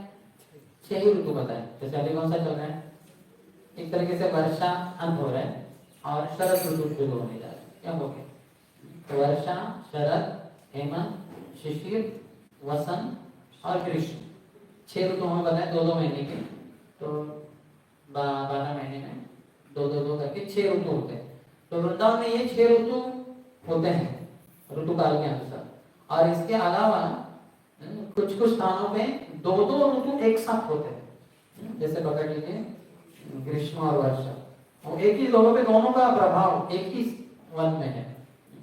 तो ऐसे 2-2-2 तो वो 3 हो गए, 6 और 3 9, और एक साथ में सभी 6 के 6 ऋतु एक साथ ही, यानी सभी ऋतुओं के जो सिम्टम्स है ना, जैसे वसंत में शायद ये आते हैं फूल खिलते हैं इत्यादि, या फिर दूसरा जो है हेमंत वगैरह उसमें सब पत्तियां झड़ जाते हैं, पतझड़ कहते हैं उसको। तो ऐसे वो सभी ऋतुओं के 6 ऋतुओं के सभी लक्षण एक ही स्थान पे दिखाई देते हैं। तो ऐसे 10 ऋतु होते हैं वृंदावन में। ऐसे सुंदर स्थान को देखकर सभी जन बहुत ही प्रसन्न हुए, अपने बैलगाड़ियों से सब उतर गए, बैलों को उन्होंने छोड़ दिया और अपने बैलगाड़ियों की रचना उन्होंने अर्धचंद्राकृति शकटे अर्धचंद्रवत आधे चंद्र के रूप में कर दिया। क्यों? क्योंकि रक्षा करने के लिए, क्योंकि अभी उनका कुछ घर वगैरह है नहीं, आए हैं वहां तो हैं, तो ये एक के बाद एक शकट, दूसरा शकट, तीसरा बैलगाड़ी, चौथा, पांचवा, छठा, ऐसे करके बहुत लंबे इसमें करते हैं। तो बाहर से कोई हमला न कर दे और यहाँ के जो शस्त्र के साथ जो गोप है बड़े वगैरह वो खड़े हो गए रक्षा करने हेतु इत्यादि। और विशेषकर जो कृष्ण बलराम थे वो बड़े प्रसन्न हुए वृंदावन को देखकर, क्योंकि वृंदावन उनका नित्य स्थान है। वृंदावन परित्यज्य पदम एकम न गच्छति। हालांकि 12 वन हैं, सभी भगवान को प्रिय हैं, लेकिन सबसे महत्वपूर्ण उसमें वृंदावन ही है, भगवान को सबसे अधिक प्रिय है। और इसकी महिमा शास्त्रों में इतनी प्रकार रूप से की गई है कि वृंदा देवी ने वहाँ 60,000 साल के लिए तपस्या की थी, इसलिए उनके ही नाम से उसको वृंदावन कहलाया जाता है। लेकिन वही वृंदा देवी ने ये स्थान जीवन राधारणी को भेंट में दिया, तो इसलिए उनका नाम वृंदावनेश्वरी, ब्रजेश्वरी यशोदा माई है, लेकिन वृंदावनेश्वरी श्रीमती राधारणी है। हे राधा क्या है वो, तब तक कांचन गौरांगी राधे वृंदावनेश्वरी, वृंदावन की ईश्वरी। हालांकि पूरे ब्रज की ईश्वरी यशोदा माई है और ब्रजेश नंद महाराज है, ब्रजेश्वरी यशोदा माई है, लेकिन वृंदावन की प्रमुख वो है श्रीमती राधारणी। तो कृष्ण बहुत प्रसन्न हुए अपने ही रमणीय स्थान को, वृंदावन को देखकर, क्योंकि यहाँ से वो कभी बाहर जाते नहीं, एक कदम भी बाहर नहीं छोड़ के जाते। भाव रूप में भगवान कृष्ण हमेशा वृंदावन में रहते। आज की तारीख में भी है, अगर हम जाएंगे कृष्ण वहां पाएंगे, आप पाएंगे, लेकिन उसके लिए उस फ्रिक्वेंसी के साथ मैच करना होगा। उसके लिए मन हमेशा वृंदावन में रहना चाहिए। अब ब्रजवासियों का जैसे जीवन आचार सरणी है उसके अनुसार चलेंगे तो फिर कृष्ण को हम वृंदावन में पाएंगे। आज की तारीख में भी तो कृष्ण और बलराम बड़े ही प्रसिद्ध, बड़े ही प्रसन्न हुए और फिर वहां रहने लगे। फिर वहां स्थान हो गया नंद महाराज के लिए, महल बांधा गया वगैरह, वो रहने लगे। और फिर थोड़े बड़े हो गए कृष्ण और अभी उनको वत्सपाल बनाए गए, बछड़ों को ध्यान देने वाले, अभी बछड़ों को संभालेंगे। तो प्रभुपाद कहते हैं कि हालांकि ये राजकुमार है कृष्ण बलराम, तो बलराम वसुदेव के पुत्र है, वो एक तरीके से राजा है, लेकिन यहाँ तो ब्रजेश नंद महाराज के अंतर्गत है, तो वो राजकुमार ही हुए कृष्ण बलराम दोनों। लेकिन फिर भी उनको कॉलेज में वगैरह जाकर एक छोटे कुछ स्कूल वगैरह जाकर वो ज्ञान सीखने की जरूरत नहीं थी, जिससे कि और आगे जाके अनएम्प्लॉयमेंट बढ़ता है, बेरोजगारी बढ़ती है। ऐसे करने की जरूरत नहीं थी, लेकिन उनके लिए बहुत महत्वपूर्ण था कि वो गैयों की रक्षा करें, गैयों को ध्यान दें। जैसे प्रभुपाद तात्पर्य में लिखते हैं, जो ब्राह्मण थे वो शास्त्रों का अध्ययन करते थे, और जो क्षत्रिय हैं उनको बताया जाता था कि कैसे राज्य चलन है, और वैश्यों को कैसे खेती बाड़ी करनी है, और साथ ही साथ गैयों की, बछड़ों की ध्यान कैसे देना है, ये सिखाया जाता था। और उनको स्कूल कॉलेज में कभी भेजते नहीं थे, जो वहाँ से जाके गलत भी ज्ञान सीखेंगे, अज्ञान ही सीखेंगे वहाँ तो, और फिर उससे बेरोजगारी अधिक बढ़ेगी। तो प्रॉपर बहुत जबरदस्त लिखते हैं, अब बेरोजगारी बढ़ती है। तो उन्हें झूठी शिक्षा प्राप्त करने के लिए स्कूल जाने और समय बर्बाद करने की आवश्यकता नहीं थी, क्योंकि इससे बाद में बेरोजगारी ही बढ़ती। हम इस्कॉन के प्रभुपाद के अनुयायी हैं, तो हमें क्या करना चाहिए? आप सोचिए, आप बुद्धिमान लोग हैं, समझदार को इशारा करते हैं, इशारा क्या यहाँ तो बात किया है, और मेरे भी प्रभुपाद के एज इट इज हाईलाइट किए हुए। तो सोचिए आप क्या कर रहे हैं, अपना तो जीवन बर्बाद हो गया, कम से कम जो आगे वाली पीढ़ी है उनको भी बर्बाद करें, उनको तो उस कसाई खाने से न गुजारे जिससे जाके हम पूरे अपंग हो गए, अपंग हो गए, काटे गए पूरे। कैसे तो बच गए, मरे नहीं, जब मर गए तो फिर भी प्रभुपाद ने भक्तों के द्वारा उठाए गए, जीवित किए गए, पुनर्जीवित हो गए हम कैसे तो आगे वाली पीढ़ी को मारना ही क्यों है? हम मर के पुनर्जीवित हो गए, उनको मार के क्यों पुनर्जीवित कर रहे हैं? उनको मरने ही मत दीजिए, बचाइए उनको। आता आकाश को इधर ही है अच्छी बात है, लेकिन आगे भी होना चाहिए, 5वीं 6वीं 10वीं वगैरह। तो आगे कहते हैं कि फिर वो अभी वत्सपाल बन गए तो बछड़ों को चराने के लिए लेके जाते थे, खेलते थे बच्चों के साथ, ग्वाल बालों के साथ, कभी बेड़ो बजाते थे, कभी पत्थर फेंकते थे, और चलते थे तो उनके चरणों में नुपुर वगैरह तो ही सब ग्वालों के, तो बहुत सुंदर मधुर ध्वनि आती थी। वो लड़ते थे एक दूसरे के साथ, कृष्ण भगवान को जैसे बैल जैसे बन जाते थे, एक दूसरे के सर से हटा के पीछे ढकेल देते हैं, भगवान कृष्ण को ढकेल रहे, कृष्ण भगवान को ढकेल रहे, बहुत अच्छे से असली बाल बाल प्रसन्न होते थे और एक दूसरे को उनको प्रेरणा दे, बलराम चलो बड़ा और जोर से ढकेलो कान्हा को पीछे।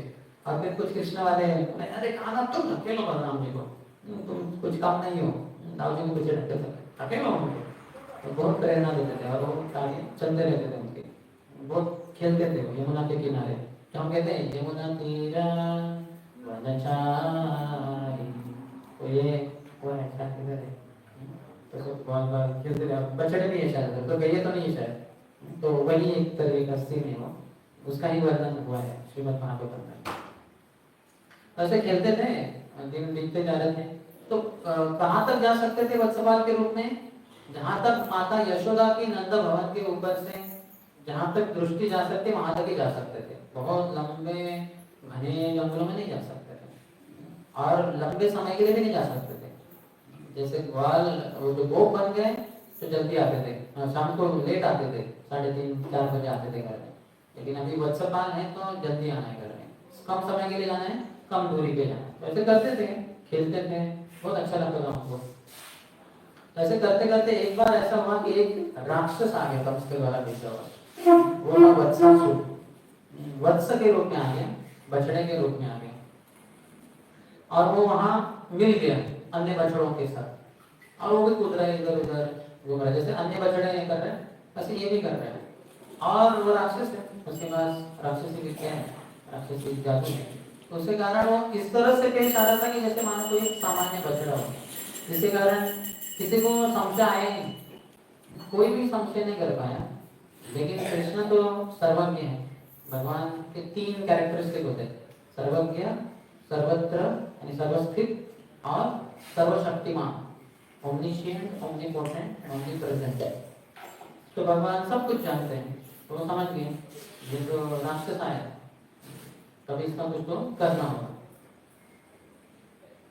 तो वो धीरे से वो राक्षस की यानी जो बछड़े के रूप में था उसके पीछे पीछे गए भगवान, वो जहाँ जा रहे हैं वो अन्य बछड़ों के साथ इधर उधर घूम रहे हैं, लेकिन उसका उद्देश्य एक ही है, कृष्ण को मारना, तो वो घूम रहा है इधर उधर, लेकिन वो अपने उद्देश्य को सफल कर पाए इससे काफी पहले कृष्ण उसके पीछे पीछे जाने लगे, और एक समय पे वो कृष्ण बहुत पास में आ गए उसे, और उसके पिछले 2 पाँव थे उनको अपने हाथ में पकड़ा और उसको तो गोल गोल गोल घुमाया, इतना घुमाया कि घुमाते घुमाते ही उसकी मृत्यु हो गई। श्री कृष्ण भगवान की तरह से भगवान को कुछ और करने की जरूरत ही नहीं, घुमा ही देंगे सबको। और फिर जब मर गया घुमाते घुमाते, तब भगवान ने उसको एक कपित्त वृक्ष के ऊपर फेंक दिया, जिसके कारण वो गिर गया, वो ऊपर गिर गया था तो पेड़ ही गिर गया, कपित्त ऐसा एक पेड़ होता है जिसके ऊपर फल आते हैं जो बंदरों को अच्छे लगते हैं, कपी वो खाते हैं उसको, बंदर ही उनको अच्छे लगते हैं, तो पेड़ गिर गया तो साथ ही साथ राक्षस भी नीचे गिर गया, गिरते ही उसने अपना बड़ा महाकाय शरीर धारण कर दिया, तो अमृत हो गया था, क्योंकि जब तक वो अपनी ये कर रहे राक्षसी माया, आसुरी माया को दिखा रहे, तब तक वो अपने रूप को बदले रख सकते हैं, लेकिन जैसे मारे जाते हैं तो उनको अपने मूल स्वरूप में प्रकट होना ही पड़ता है, और फिर वो आगे दिखाई दे सबको, और सभी बच्चे खुश हो गए, शाबाश शाबाश वेल डन, बहुत बढ़िया, बहुत अच्छा किया तुमने, तब तक किसी को पता नहीं था, लेकिन कृष्ण ही कर सकते हैं। इस तरह से हमें भी देखना चाहिए कि हम भी कृष्ण को लाएं अपने हृदय में, हमारे हृदय में भी वत्सासुर है, तो वत्सासुर हमें समस्या करता है, तो ये वत्सासुर था कौन पहले इनके जीवन में? ये गर्ग संहिता में गर्गाचार्य या नारद मुनि कह रहे, क्योंकि बहुलाश्व पूछते हैं ये लीला सुनने के बाद ये था कौन अपने पिछले जन्म में, इसको भगवान के द्वारा मृत्यु प्राप्त हुई, भगवान के द्वारा हाथों का स्पर्श प्राप्त कर मृत्यु होना कोई सामान्य चीज नहीं, तो कौन था ये? तो बताते हैं नारद मुनि, बहुलाश्व जो है राजा थे मिथिला के, हम जानते हैं शुक्रदेव और बहुलाश्व। शुक्रदेव ब्राह्मण थे और मिथिला के राजा थे बहुलाश्व। जब कृष्ण बलराम कृष्ण एक बार गए थे उधर ऋषि मुनियों को लेकर, तो उसके पहले की बात है, बहुलाश्व राजा के दरबार में आए थे नारद मुनि, उनसे वो बहुत सारे प्रश्न पूछते हैं, विशेषकर कृष्ण लीला का वर्णन होता है और उसी में गर्ग संहिता बहुत सारी लिखी गई है। तो कौन थे पूछे, तो फिर नारद मुनि बताते हैं कि अपने पूर्व जन्म में एक राक्षस था जिसका नाम था प्रमील, प्रमील, और ये मूल राक्षस जो था उसका पुत्र था, बहुत शक्तिशाली था, उसने समस्त देवताओं को परास्त कर दिया। बहुत अहंकार होता है, अभी समझिए सभी देवताओं को 33 करोड़ देवी देवताओं को अगर परास्त करते हैं, कौन है? इंद्र, चंद्र, वायु, वरुण, गणेश, एक एक कितने शक्तिशाली है ये देवता। अब सभी देवताओं को परास्त करने वाला कितना अहंकारी रहेगा। तो अपना अहंकार तो था। एक बार वो वशिष्ठ मुनि के आश्रम में पहुंच गया, वहां उन्होंने होम धेनु नंदिनी गाय को देखा।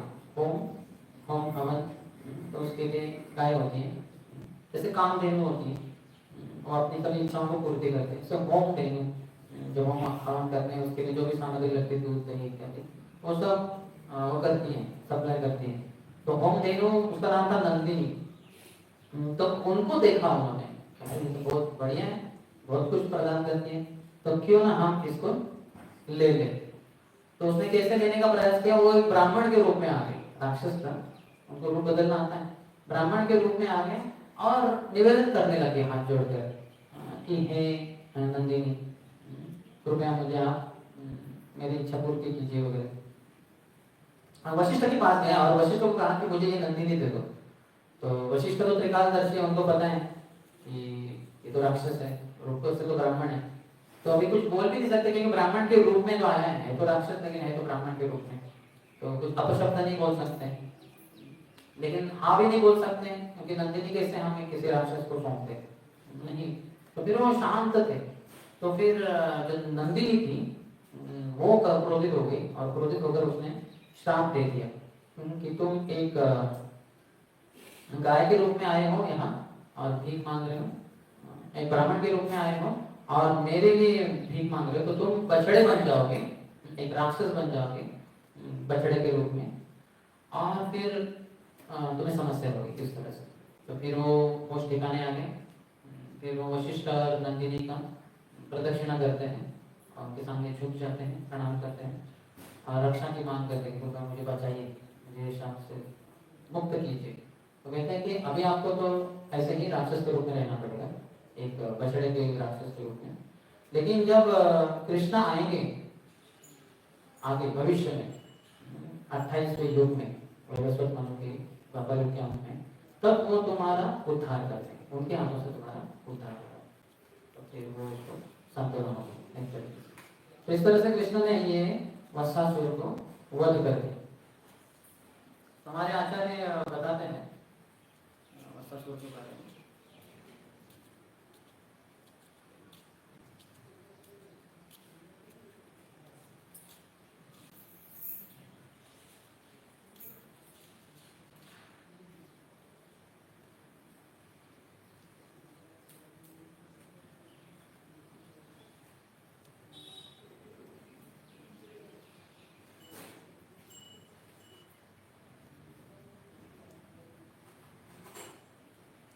वत्सासुर क्या दर्शाता है, श्री भक्तिनाथ ठाकुर हमें बताते हैं। ये जैसे एक बचपना जैसे होता है, हम सब में होता ही है थोड़ा बहुत हद तक, कम ज्यादा होगा, लेकिन एक जैसे बचपना, बहुत ही नटखट स्वभाव जैसे, जो दुस्संग के कारण और बुरा बन जाता है। जैसे छोटे बच्चे वैसे भी नटखट रहते हैं और गलत संग में आगे तो और भी वो बिगड़ जाएंगे पूरी तरह से। तो ये वत्सासुर दर्शाता है। और इससे एक प्रकार का ऐसा लोभ उत्पन्न हो जाता है इंद्रिय तृप्ति के लिए, जिसके द्वारा व्यक्ति भौतिकवाद में पूरी तरह से डूब जाता है। तो ये वसासुर दर्शाता है। तो जब हम ये वसासुर की कथा सुने तो इसके द्वारा हमारी ये जो बचपना है वो चला जाएगा। तो एक बार सुना, बचपना गया है, इसका मतलब ध्यान से नहीं सुना, गंभीरता से नहीं सुना, तो इसको बार बार सुनना होगा, लेकिन जाएगा, जाएगा जरूर जाएगा। तो श्री भक्तिविनोद ठाकुर कहते हैं कृष्ण ने जो जो राक्षस मारे हैं वृंदावन में, हर एक राक्षस एक किसी दुर्गुण को, अनर्थ को प्रदर्शित करता है। और जब वो कृष्ण लीला हम सुनते हैं जिसमें वो राक्षस को कृष्ण मार देते हैं, तो इसके द्वारा हमारे हृदय का अनर्थ है वो चला जाएगा, जाएगा ही जाएगा, जरूर जाएगा। इन जनरल बोला जाए तो नष्ट प्रायेषु अभद्रेषु नित्यम भागवत सेवया। नष्ट प्रायेषु अभद्रेषु, हमारे हृदय के जो अनर्थ है बहुत सारे हैं। एक एक अनर्थ पर पूज्य राधा स्वामी महाराज कहते हैं कि एक एक अनर्थ बड़े पहाड़ के समान। जैसे अगर आप यहाँ के हिमालय को देखो तो 8 किलोमीटर ऊंचा है वो, तो वो कुछ भी नहीं। असली जो भारत वर्षों को सेपरेट करता है अगले वर्ष से, लेकिन पुरुष वर्ष से, वो जो हिमालय है वो तो 10,000 योजन लंबा चौड़ा ऊंचा है। और सुमेरु पर्वत 1,00,000 योजन उसकी ऊंचाई है। बहुत ऐसे बड़े बड़े पर्वत हैं, और उनसे भी बड़े पर्वत हमारे हृदय में है। काम, क्रोध, लोभ, मोह, मद, आश्चर्य, 6 बड़े पर्वत हैं। ये और जाएंगे भी नहीं, लेकिन भगवान में श्रद्धा है और श्रद्धा से कथा सुनते हैं तो कृष्ण वो कथा रूपी जो शब्द ध्वनि है उसके माध्यम से हृदय में प्रवेश करके कृष्ण ये हमारे अनर्थ को मार सकते हैं, दूर हटा सकते हैं। जैसे बाइबल में कहावत है, जीसस क्राइस्ट कहते हैं, if you have faith of the size of mustard seed you tell the mountains to move, the mountains will move. आपको राई के दाने जितनी श्रद्धा है भगवान में, भक्ति में, और आप बोलेंगे पर्वत को तो वहां से वहां चला जा, 10 किलोमीटर दूरी पे चला जा, तो 10 किलोमीटर दूरी पे जाएगा। अरे बोलने से थोड़ा जाएगा, धक्का धक्का मार के भी नहीं जाएगा, वो इतना बड़ा पहाड़ है, वो 10 किलोमीटर दूर की बात है। गाड़ी बंद हो जाती है तो उसको धक्का मारने के लिए कम से कम 3-4 लोग लगते हैं, 4 व्हीलर। अभी तो बड़ा पहाड़ है, कैसे मैं अकेला बोल के वो भी नहीं, वो होगा क्योंकि क्यों हमसे नहीं होगा, वो कृष्ण करेंगे। वो श्रृणोता स्वगता कृष्ण पुण्य श्रवण कीर्तन हृदयन्तस्तु अभद्राणि विधुनोति सुहृत् सता। श्रृणोता स्वगता कृष्ण, हम जब कृष्ण कथा सुनते हैं, श्रृणोता स्वगता कृष्ण पुण्य श्रवण कीर्तन, सुनने के लिए पुण्य है, पवित्र है। हृदयन्तस्तु अभद्राणि, हृदय अंतस्थ, बहुत गहराई में, हम सबको पता भी नहीं हमारे अंदर कितने अनर्थ है, कितने गहराई में हो। जैसे जैसे साल बीतते जाएंगे भक्ति में, पहले तो लगता है कि बहुत प्रगति होगी, मैं बहुत शुद्ध भक्त बन गया, सभी इस्कॉन के भक्तों में ही सबसे श्रेष्ठ तो मैं ही भक्त हूँ, इसमें कोई विवाद ही नहीं, बात भी नहीं, मैं ही सबसे श्रेष्ठ भक्त हूँ। अगर इसको सर्टिफिकेट और कोई देगा नहीं, आप अकेले दे रहे, और मन के अंदर की बात है।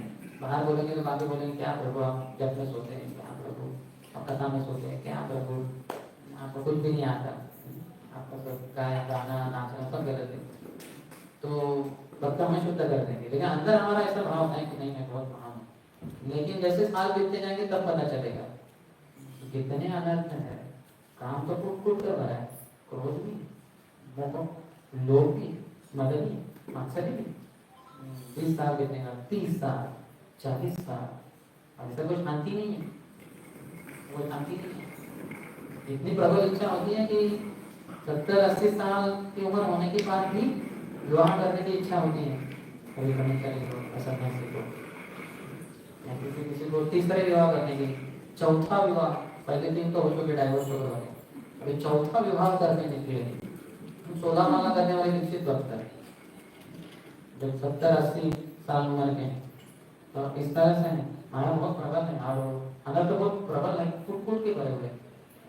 तो दयंतस्तु भी अभद्राणि, अंतस्थ बहुत अंदर गहराई में, विधुनोति ढोड़ देते हैं। कौन? कृष्ण स्वयं। क्यों? सुहृत् सता, सता जो भक्त हैं उनके सुहृत्, उनके वो मित्र हैं, हार्ट टू हार्ट फ्रेंड, जिगरी दोस्त, बहुत ही प्रिय। लेकिन जब कथा सुनते हैं तभी वो जाएंगे अलग, अन्यथा नहीं जाएंगे। ध्यानपूर्वक सुनना चाहिए। जिससे कि शुद्ध हो जाए, नहीं तो फिर बार बार सुनना चाहिए। तो हमारी ये जो बचपन की वृत्ति है ये चली जाएगी अगर हम ये सुनेंगे तो। फिर ऐसे आगे समय बीतता गया, वो रोज का ये उनका दिनचर्या रहता था कि वो प्रसाद लेते थे मॉर्निंग में वन में, और फिर बच्चों को चराते थे, इधर उधर घूमते थे फिरते थे, ये उनका रूटीन वर्क था।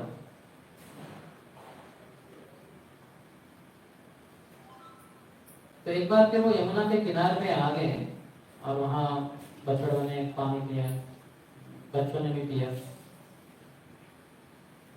तो उसके बाजू में ही तट पे उन्होंने देखा कि एक बहुत ही महाकाय ऐसा एक बगुला जैसा एक प्राणी था, जो और कोई नहीं था, कब से द्वारा भेजा हुआ और एक राक्षस था जिसका नाम था बकासुर। सवै बको नाम महान सुरो असुरो बकवृतदुर् आगत्य सहसा कृष्णं कृष्ण तुंडोग्रसत् बलि। तो जैसे ही आया उसने, क्योंकि एक तरीके से पता नहीं किसी को, अचानक से हो गया सब, रोज की दिनचर्या चलती रहती, तो रोज आते होंगे, रोज बछड़ों ने पानी पिया होगा, रोज बहुत वालों ने पानी पिया होगा इत्यादि।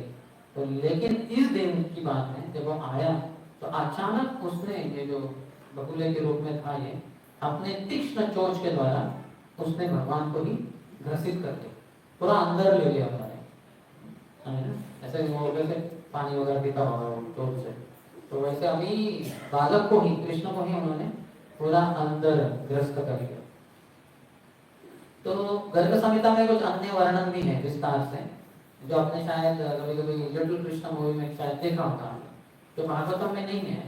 तो गर्ग संहिता में कल्प भेद के अनुसार अन्य कल्पों के बारे में कृष्ण की जो लीला है उसका भी वर्णन हुआ है, यहाँ पे उसकी भी थोड़ी चर्चा करेंगे और क्या क्या हुआ था।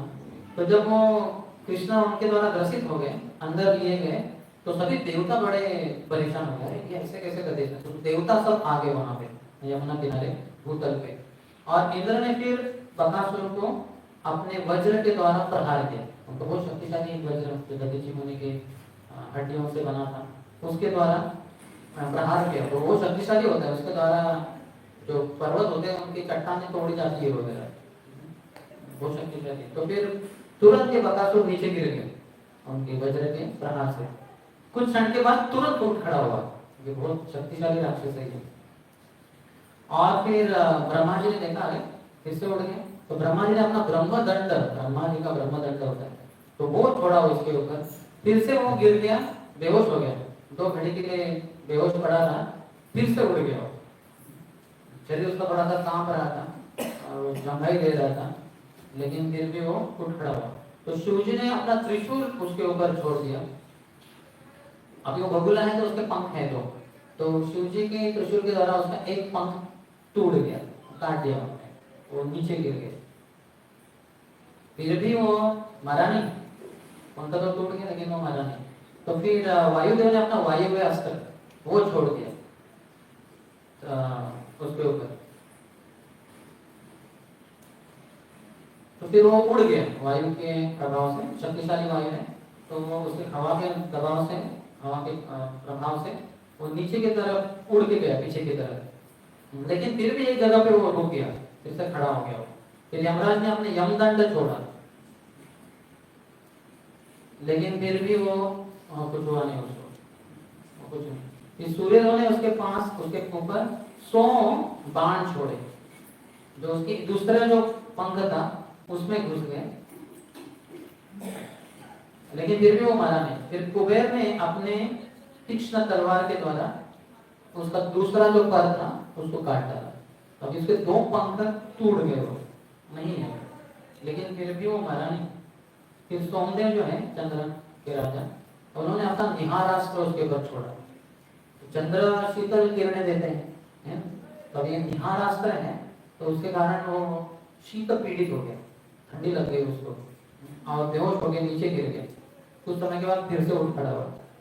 फिर अग्निदेव ने आग्नेयास्त्र छोड़ा उसके ऊपर, उसके कारण अग्नि, तो उसके जो रोम थे सब वो जल गए सब, लेकिन फिर भी वो मरा नहीं। फिर वरुण ने उसको वरुण पास से बांधने का प्रयास किया, वो बांधा और उसको खींचा जमीन के ऊपर, उसको क्षति हुई, उसको घिसा गया वो शरीर वगैरह, तो चोट आई उसको, लेकिन फिर भी वो मरा नहीं। फिर भद्रकाली ने उसको अपने गदा से मारा उसको, फिर से वो जमीन के ऊपर बेहोश होके गिर गया, हेड इंजरी हो गई उसकी, सर कट गया उसका, लेकिन फिर भी वो मरा नहीं। फिर शिवजी के पुत्र स्कंद जो है कार्तिकेय, उन्होंने अपने शक्ति अस्त्र उसके ऊपर छोड़ा, तो लेकिन फिर भी उसके कारण उसका एक पांव टूट गया, कितना उसके ऊपर हमले हो रहे हैं। और ये सब करते करते कृष्ण तो उसके पेट में ही है, उन्होंने निकल लिया, और ये सब देवता उसके ऊपर हमले करते जा रहे हैं। तो एक पांव टूट गया उसका, लेकिन फिर भी मरा नहीं, एक दूसरे पांव के ऊपर वो खड़ा ही था। फिर उसने अपने जोर से सभी देवताओं को दंश करना शुरू कर दिया, पेकिंग ऐसे मारना शुरू कर दिया, तो देवता सब पीछे पीछे भाग गए, वो हवा में उड़ गए, आसमान में स्थित हो गए, उनको उन्होंने भगा दिया। फिर से वो पृथ्वी पर आ गया और वो दहाड़ने लगे, वो जोर जोर से आवाज करे, राक्षस है वो, तो वो शक्ति होती है, मायावी शक्ति। तो अभी सभी देवता तो एक तरीके से कुछ कर नहीं पाए, अपना सब प्रयास किया, और उन्होंने ये बकासुर ने उनको सबको पीछे भगा दिया, वो आसमान में स्थित है, कुछ नहीं कर पाए। फिर सभी देवर्षियों ने, राजर्षियों ने और द्विजों ने कृष्ण को आशीर्वाद दिए और कहा कि आप आइए महाराज, उनको पता है कृष्ण से मारे तो नहीं जा सकते। तो फिर सबकी इच्छा सुनकर, प्रार्थना सुनकर, कृष्ण फिर अपने शरीर को उस बकासुर के गले के अंदर बहुत बड़ा कर दिया, तो उसको कंठ दब गया पूरा अंदर से, हमारा अंदर जो होता है हॉलो, वो भी बंद हो गया, तो उसको समस्या होने लगी। उसके कारण उसने कृष्ण को थूक दिया फिर जमीन के ऊपर, मैं तो अंदर रहेगा तो मैं मर जाऊंगा, तो नहीं चाहिए, उन्होंने थूक दिया कृष्ण को बाहर। अभी सोचिए अगर किसी के शरीर के अंदर से आप बाहर आए तो कितने गंदे रहेंगे हम, और इतने समय के लिए अंदर ही है, उतना युद्ध हो चुका है देवताओं के साथ, कितना गीला गीला शरीर रहेगा, कपड़े वगैरह सब, उसका जो सलाइवा है, उसका लार, वो टपकता रहेगा वस्त्रों से इत्यादि, शरीर से, हाथ से, हाथ ऐसे तो उधर से सभी उंगलियों से, लेकिन गीले हो गए, हम स्नान करके आते हैं तो इतना पानी गिरता रहता है काफी समय के लिए, ये तो उसके अंदर गुजर गए। कृष्ण के शरीर में और उसके कपड़ों में, जेवर में कुछ गीला नहीं है, कुछ उसका लाल नहीं है, एकदम स्वच्छ साफ सुंदर, जैसे पहले थे वैसे के वैसे। ऐसे कृष्ण है, जन्म कर्म च में दिव्यम।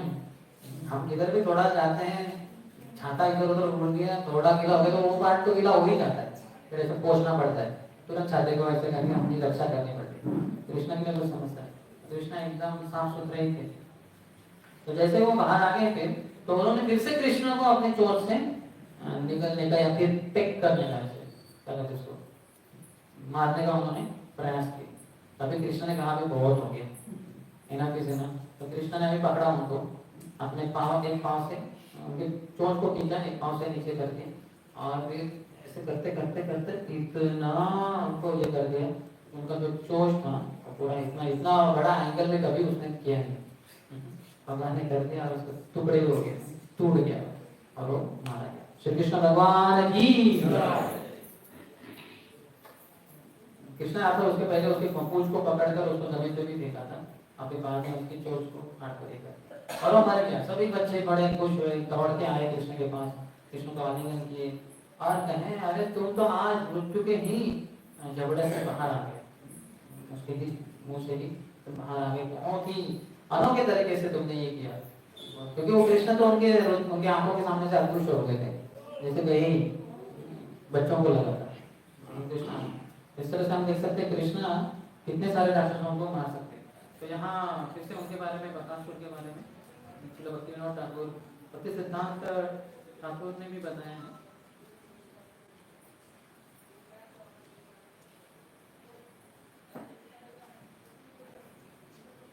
बकासुर दर्शाता है हमारे अंदर की जो डुप्लिसिटी है, यानी डुप्लिसिटी को क्या कहते हैं, कपटता। तो ये भी हमारे अंदर है कपटता।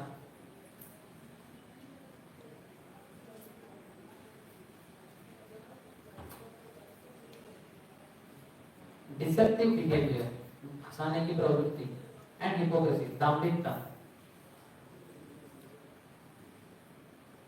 ऊपर से हम दिखाते हैं कि हम बड़े सज्जन हैं, बहुत अच्छे हैं, लेकिन अंदर से बहुत फंसाने की इच्छा होती है और क्रिया भी वैसे ही होती है। तो दाम्भिकता कूट कूट के भरी हुई है। अगर विस्तार से वर्णन जानना है तो हम मध्य लीला के 19वें अध्याय को पढ़ सकते हैं। रूप शिक्षा के अंतर्गत चैतन्य महाप्रभु बताते हैं कैसे साधक में ये होती है और भक्ति ध्यान पूर्वक न करने से ये अनर्थ बढ़ते हैं। जैसे हम भक्तिलता बीज को बोए हैं जमीन में, कौन सी जमीन? हृदय होगी, और उसको सिंचन कर रहे, पानी दे रहे, जैसे कि पौधा हो गए और बड़े, वो है श्रवणम कीर्तन। लेकिन ध्यान से नहीं करते भक्ति, इसलिए साथ ही साथ ये जल सिंचन के द्वारा अन्य घास फूस वो भी उग जाता है। कोटि नाटी, जीवा हिंसन, निषिद्धाचार, पूजा लाभ प्रतिष्ठादि, ये तो उपशाखागण वो कहते हैं। कोटि नाटी, ये कोटि नाटी बकासुर दिखाता है।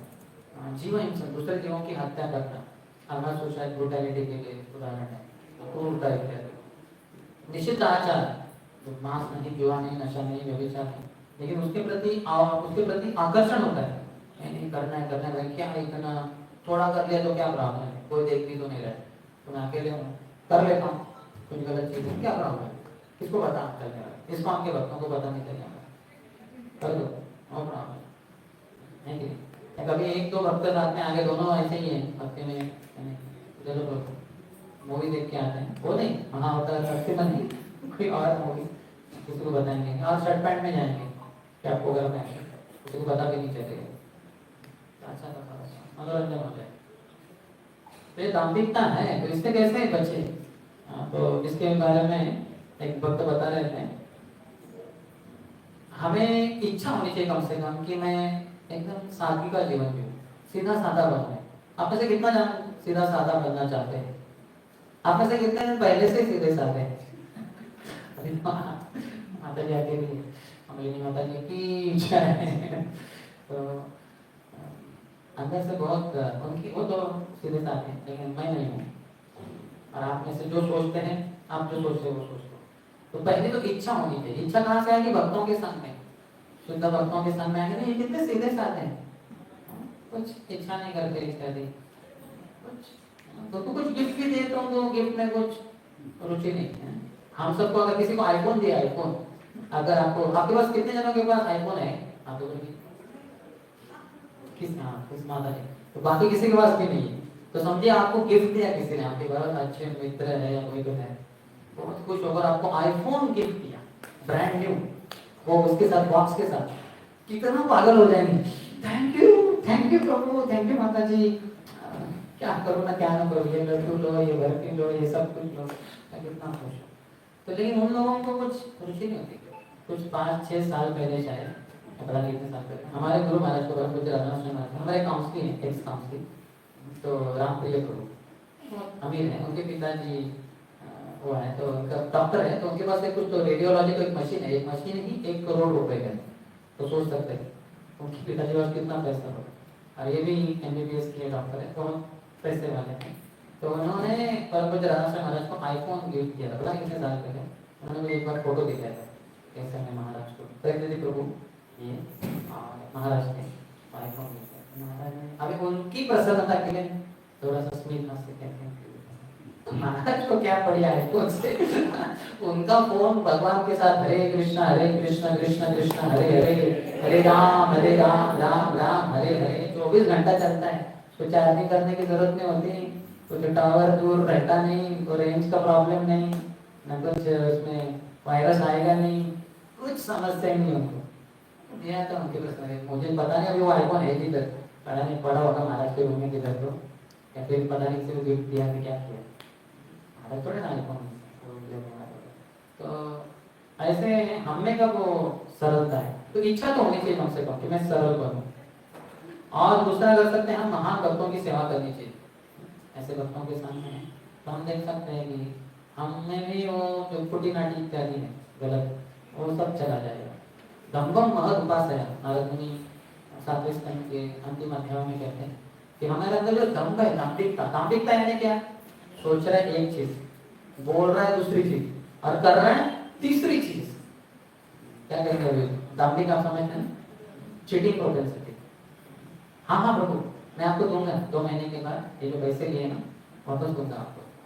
और अंदर से सोच रहा है कि नहीं, 2 साल की बात भी नहीं, 2 जीवन की बात भी नहीं दूंगा आपको तो। और फिर बाद में वो 2 महीने के बाद, प्रभु जी आप पैसे, कौन से पैसा? अरे प्रभु वो हाँ वो क्या, वो ना प्रभु और बड़ा समस्या है, थोड़ा और 2 महीने रुकिए। और वो देंगे ही नहीं कभी। इसलिए भक्तों के बीच में पैसे का लेन देन बहुत डेंजरस है, क्योंकि विश्वास से दे दिया और वो विश्वासघात कर रहा है, ऐसे हम बाद में बोलेंगे। इसलिए जितना होगा कि ये सब लेन देन होने ही नहीं है। ये सादा जीवन जो सिंपल लिविंग, आई थिंक जो है अंतरुण पाऊँ पाए पसरा ले, अपना जितना है उसके अनुसार चलाओ। क्या खरीदना है, उसके लिए लोन लेना है, किसी से कर्जा लेना है, जरूरत नहीं। सुदामा कहाँ लोन ले लेते न कर्जा ले लेते राजाओं से, कुछ नहीं। और पत्नी ने बोला जाके उनसे मांगो कृष्ण से, तो धनी थे, लेकिन उनके पास भी वो मांगने के लिए गए नहीं थे, देने के लिए गए थे। तो कुआ दिए, कुछ मांगे ही नहीं। और आते समय विचार करे माई गॉड पत्नी क्या बोलेगी, क्या मांगा कि नहीं? अरे मांगा ही नहीं आपने, क्या आपने फिर से जाओ, क्या क्या नाराज हो जाएगी, रूठ जाएगी, मायके चली जाएगी, ऐसा कुछ। तो वो थोड़ा संकट में आ गए, तो क्या करूँ मैं, मांगा तो कुछ नहीं, उनकी मांगने की इच्छा ही नहीं थी, लेकिन पत्नी तो छोड़ने वाली नहीं, लेकिन भगवान ने दे दिया जो भी लेना। तो हमें ऐसे महान भक्तों का संग करना चाहिए, जिनको देखकर हमारी भी कुटी नाटी चली जाए, और हमारे हृदय को खोलकर बताना चाहिए विग्रहों के सामने, गुरु के सामने या कृष्ण के सामने, कि ऐसे ऐसे मेरे अंदर हंसाने की प्रवृत्ति, दूसरों को हंसाऊं। कितने जन सोचते कि ऐसी कोई प्रवृत्ति है अंदर, बोलते तो एक चीज है, लेकिन अंदर से उतना दृढ़ निश्चय नहीं क्यों करेंगे। बोल तो रहे, करो ना, करो करो जरूर जरूर। इसलिए मैं किसी को भी, अगर किसी ने मुझे कुछ सेवा बताई तो हाँ प्रभु हम करेंगे, आप मुझे याद दिलाइए 2 दिन पहले, मैं हाँ आऊंगा ही, करूंगा ही, हाँ डन, ऐसा कभी बोलता है, क्योंकि मुझे अपने ऊपर विश्वास ही नहीं, मैं भूल जाऊंगा। मेन कारण है भूलना, क्योंकि तो रिमाइंडर दीजिए 1 दिन पहले, 2 दिन पहले, जो क्या कार्य है उसके अनुसार मैं बताता हूँ, कितने दिन पहले रिमाइंडर देना। नहीं तो मैं खुद ही भूल जाऊंगा। इच्छा तो होगी सेवा करने की, लेकिन भूलने की जो प्रवृत्ति है उसके कारण। और प्रार्थना अर्पण कर सकते भगवान को, हमारा जीवन सदा पापे रहता, नहीं तो पुण्य रहे। ये जो भक्तिविनोद ठाकुर कहे हैं उनके लिए लागू नहीं होता, लेकिन हम सबके लिए लागू होता है। तो हमें गाना चाहिए, उन्होंने तो लिख दिया, अच्छे से गाया भी होगा शायद, हो गया। हम बोलते हाँ वो भक्तिविनोद ठाकुर थोड़ा पापी रहे होंगे, अर्थात ब्रिटिश गवर्नमेंट में थे, कुछ तो पाप हुआ ही होगा उनके लिए नहीं था वो तो पाप से पूरी तरह से मुक्त थे, कमल मंजरी है वो लोग वृंदावन, लेकिन हमारे लिए वो। और फिर परमात्मा हमें देख रहे हैं, ये पूरा तरह से पता होना चाहिए, हर क्षण हमें देख रहे हैं। एक वही तो शायद प्रभुपाद के शिष्य थे श्रीमान जगत पुरुष प्रभु, तो उन्होंने जैसे ही सुना ये पहली बार, वो फॉरेनर वगैरह रहे होंगे, तो इसको हमने आने का कहीं तो सुना होगा भक्तों से कि परमात्मा वो कृष्ण का एक हिस्सा स्वरूप शिव अक्षर विष्णु वो हृदय में बैठे हमारे, और 24 घंटा हम जो भी कुछ कर रहे हैं, देख रहे हैं, बोल रहे हैं, सब कुछ वो सब कुछ जानते हैं, मतलब स्मृति ज्ञानम अपन वो सब। तो वो जब उन्होंने सुना पहली बार इसको हमने, तो अगले 3 दिन वो सो ही नहीं पाए, 3 रात। देखते हैं क्या सही में, हम तो आराम से सो रहे, कौन देखा है? परमात्मा को मार डालते हैं मार डालते हैं, उनको भूल जाते हैं कि वो देख। तो इसके कारण ही फिर दुर्व्यवहार करते हैं, कुटी नाटी होती है। तो इससे बन सकते हैं। बकासुर की हम कथा सुने तो ये डुप्लीसिटी को दर्शाता है, जो हम सोचते एक हैं, बोलते कुछ और हैं, करते कुछ और हैं। तो ये जो है इन तीनों में एकता होनी चाहिए, ये शुद्ध भक्त होते हैं, क्योंकि उनके क्या होता है, अंदर आत्मा है, वो आत्मा है, और बाहर स्थूल शरीर है जो हम सबका है, पृथ्वी आप वायु तेज आकाश, बीच में जो ये है सूक्ष्म शरीर मन बुद्धि विद्या अहंकार का, वो शुद्ध भक्तों का होता ही है, वो पिघल जाता है, जरयति आशु या पोषण। तो इसलिए कुछ कुटी नाटी वगैरह कुछ प्रकार होता ही नहीं उनमें।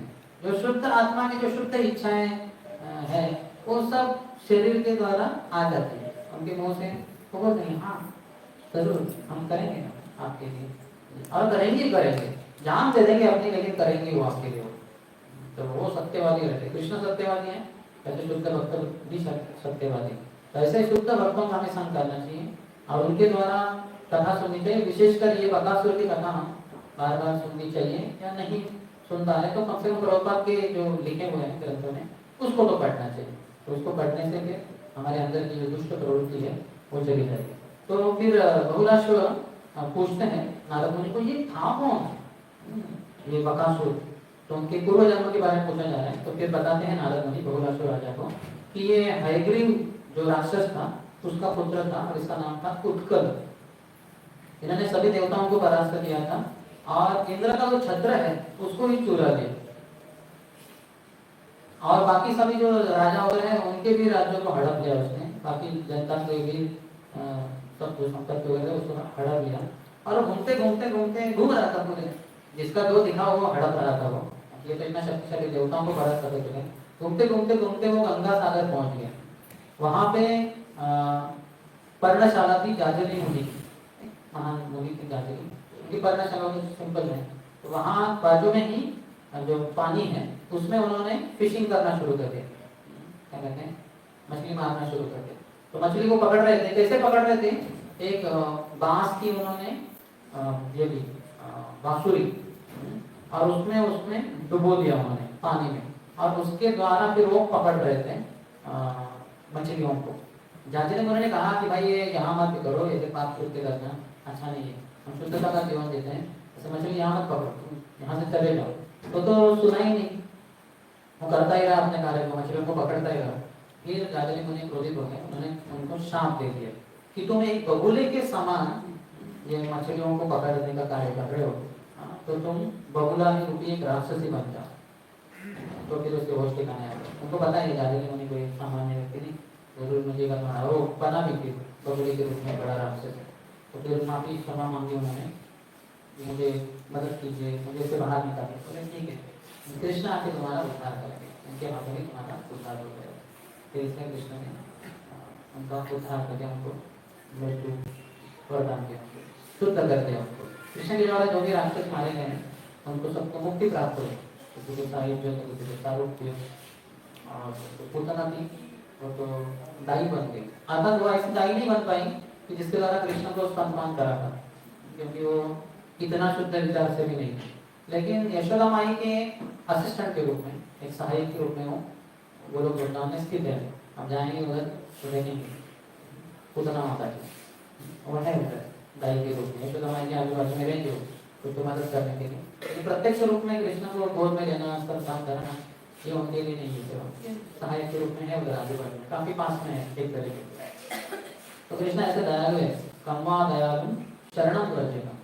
उद्धव जी कहते हैं कौन भला ऐसे मास्टर कृष्ण को छोड़कर जो इतने दयालु है कि बकासुर की बहन आई थी मारने के हेतु, कृष्ण ने उनको दाई की स्थिति प्रदान की, इनसे बढ़कर तो कोई दयालु नहीं, इसलिए कृष्ण के शरण होगा।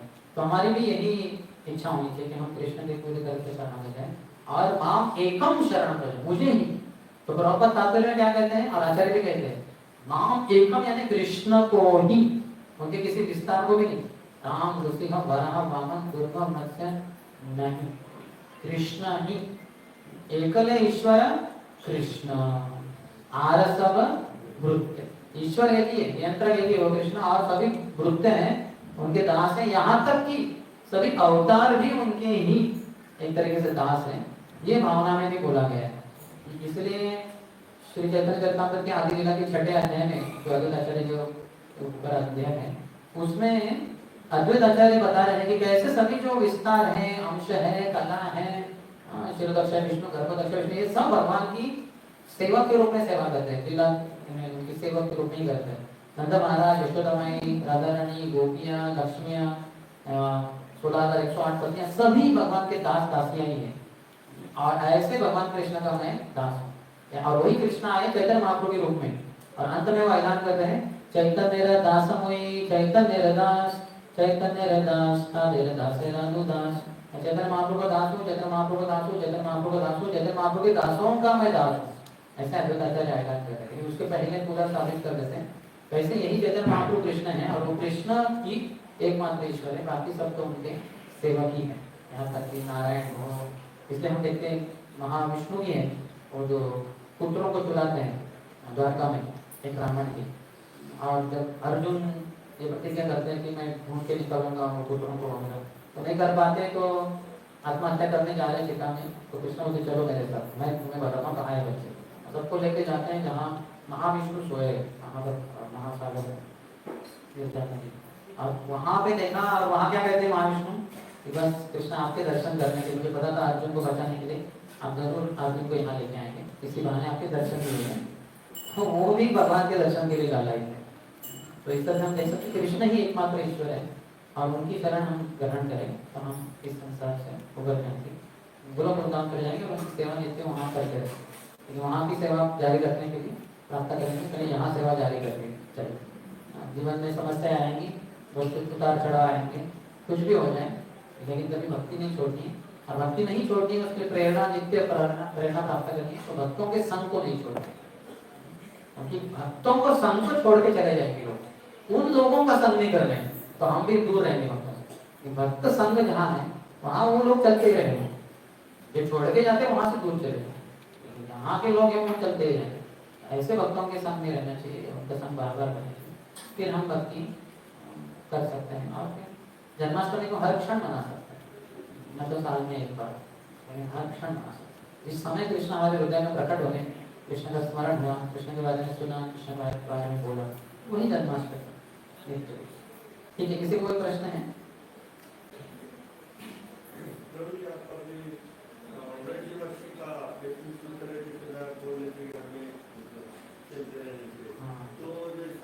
हम चल रहे हैं अच्छे से, बस पकड़ के दूसरे गाँव दूसरे तालुका, बहुत बढ़िया लगा सुनकर। तो कुछ सेवाएं होती है या कुछ सेवाएं होती है, कुछ सेवाएं होती है, टेबल होता है या निकाल भी करता है, थोड़ा कठिन जाते हैं ना। अधिकारियों से बात करनी चाहिए कैसे एडजस्ट करें, जैसे कि अगर पूरी तरह से आपको स्वतंत्रता दी जा सकती है कि नहीं, आपके यहाँ के डिपार्टमेंट की जितना आप प्रचार करते रहो जैसे कर रहे हो तालुका, या फिर नहीं बोलते नहीं वो आप 3 दिन करो, लेकिन 3 दिन यहाँ की कुछ डिपार्टमेंट वगैरह संभालो, तो वही ठीक है। आपकी बहुत ही तीव्र इच्छा है ऐसे बहुत बड़े मात्रा में प्रचार करने की, तो अभी आप अधिकारियों के अंतर्गत रहकर, जो जैसे वो बोल रहे 3 दिन इधर रहना, 3 दिन बाहर रहना इत्यादि, तो करते रहेंगे तो धीरे धीरे भगवान आपको स्थिति प्रदान करेंगे, जिसके बारे में आप पूरा आपको संन्यास दिया जाएगा, पूरा बाहर ही रहो बहुत प्रचार करो, घूमते फिरते कहीं भजनाचार्य बन जाओ। लेकिन आज की स्थिति में वो हमारे लिए एक तरीके से उचित नहीं है, कृष्ण के द्वारा अनुमति नहीं है, जो अधिकारियों के द्वारा हमें थोड़ा सा बोले नहीं आपको यहाँ भी सेवा कर, तो मान लेना चाहिए। जैसे हमारे हमारे गुरु महाराज को हम देखते हैं कि उनको प्रचार में इतना, युवकों के प्रचार में इतना 10 यूनिवर्सिटी में वो प्रचार कर रहे थे, लेकिन अचानक उनको बोल दिया नहीं छोड़ दो सब, चलो मुंबई में और राधा गोपीनाथ मंदिर जो एक ऑर्फनेज का है, छोटे बच्चों का अनाथालय था, वहाँ जाके तुम्हें संभालना है।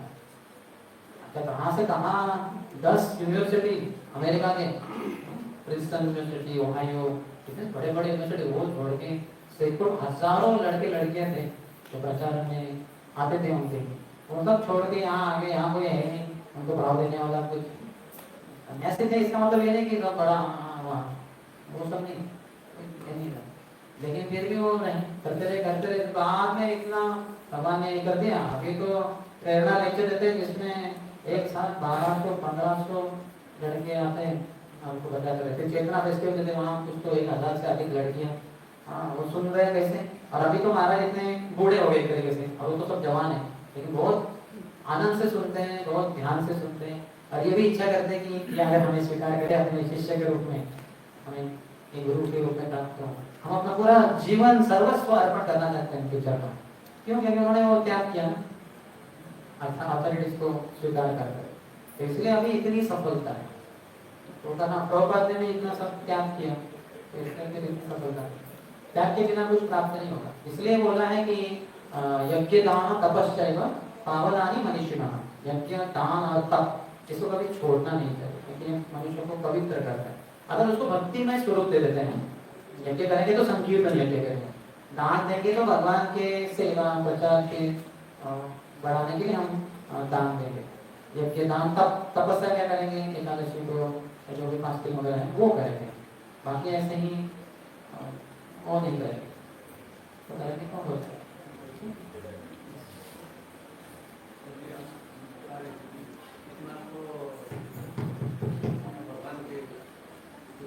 दाई बन गई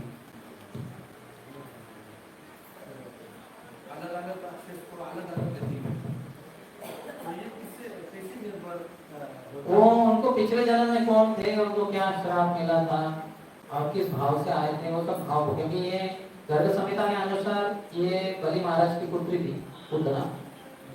और फिर जब आए थे वामन देव एक ब्राह्मण के रूप में, तो उनको सुंदर बालक के रूप में देखकर इतना स्नेह भाव हुआ। लड़की थी वो, तो जैसे माँ की जैसे उसने कि मैं इसको स्तनपान कराऊंगी, दूध पिलाऊंगी, ऐसा एक अच्छा विचार आया, सर्वोच्च विचार है माँ के रूप में जैसे। लेकिन बाद में जब देखा कि अरे इसने तो मेरे भाई का सब कुछ हड़प लिया, बड़ा बहुरूपी है, तो क्रोधित हो गई, इसको तो मैं विष पिलाऊंगी, माँ होने की इच्छा है। तो दोनों इच्छाओं को ये साथ में लेकर वो आ गई। तो लेकिन भगवान फिर भी सारग्राही तो हमें बनना होता है, भगवान को भावग्राही है, भावग्राही जनार्दन। उसकी वो अच्छे वाले भाव को पकड़ा, बुरे वाले भाव को आचार्य ने ये भी बताया, जब वो अपने स्तन के ऊपर कालकूट जहर लेके आई है, लगा के आई है, तो कृष्ण ने क्या किया है, शिव जी को आदेश दिया, देखो भाई रुद्र, ये तुम्हारा डिपार्टमेंट है विष की, ठीक है ना, पहले भी तुम्हें बताया था समुद्र मंथन में विष जब आया तो सब देवताओं को भगवान ने उनके पास भेजा था, तुम इसको पी लो। तो रुद्र ने आकर वो विष पी लिया और भगवान ने सिर्फ दूध ही प्राशन किया। ऐसे हमारे आचार्य ने कमेंट्री भी की उसके ऊपर। तो भगवान ने अच्छे को देखा, हाँ ठीक है दूध पिलाना चाहती है माँ को जैसे, ठीक है माता यशोदा को सब अच्छे। तो भगवान वो सब भाव को जानते हैं, देखते हैं, फिर उसके अनुसार उनको एक प्रकार की गति दे देते हैं। और वो हमें आचार्य बताते तभी हमें समझ में आता है, तो हमें तो क्या, हमें तो सभी समान ही लगता है, सब राक्षस थे, सबको भगवान ने मार डाला, तो फिर गति क्यों अलग अलग है। भगवान सूक्ष्म चीजों को, अन्य चीजों को जानते, तो हम नहीं जानते। और एक प्रश्न ऐसा, जैसे हम भी भक्ति कर रहे हैं अलग अलग सारे पर, तो हमारा भी भाव अलग अलग हो सकता है, तो हम ज्यादातर स्वर्ग में जाएंगे। प्रभुपाद कहे, ऐसे भक्त कहते हैं, मैंने देखा नहीं वेदांत इसमें, लेकिन प्रभुपाद कहे 80% मेरे अनुयायी तो स्वर्ग में जाएंगे। यहाँ तक कि सबसे बड़े आश्चर्य की बात, जब दयानंद प्रभु ने शरीर छोड़ा तो प्रभुपाद ने कहा वो स्वर्ग गए। तो भक्त दयानंद प्रभु इतने बलिदान कर दिया, सब कुछ, मैकेनिकल इंजीनियर थे, कभी हिप्पी थे नहीं, प्रेसिडेंट बनाया गया बहुत जगह पे, बहुत बार, रथ यात्रा के तो हीरो है वो, है कि नहीं।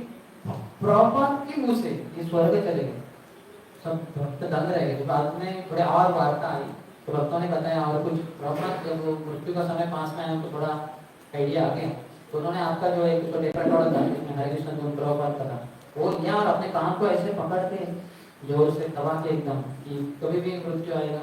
और जब मृत्यु के समय ऐसा छूट जाता है ना सब शरीर वगैरह, ये हो जाता है, तो छूटे नहीं, इसलिए जबरदस्ती से ऐसे एकदम पकड़ के रखा था, और वो सुनते सुनते ही उन्होंने शरीर छोड़ा। तो प्रभुपाद ने तो ठीक है, तो फिर वो लोग भगवत धाम गए। देखिए दयानंद प्रभु के बारे में प्रभुपाद ने कहा कि वो स्वर्ग गए होंगे, तो हम तो स्वर्ग भी नहीं है कि नहीं?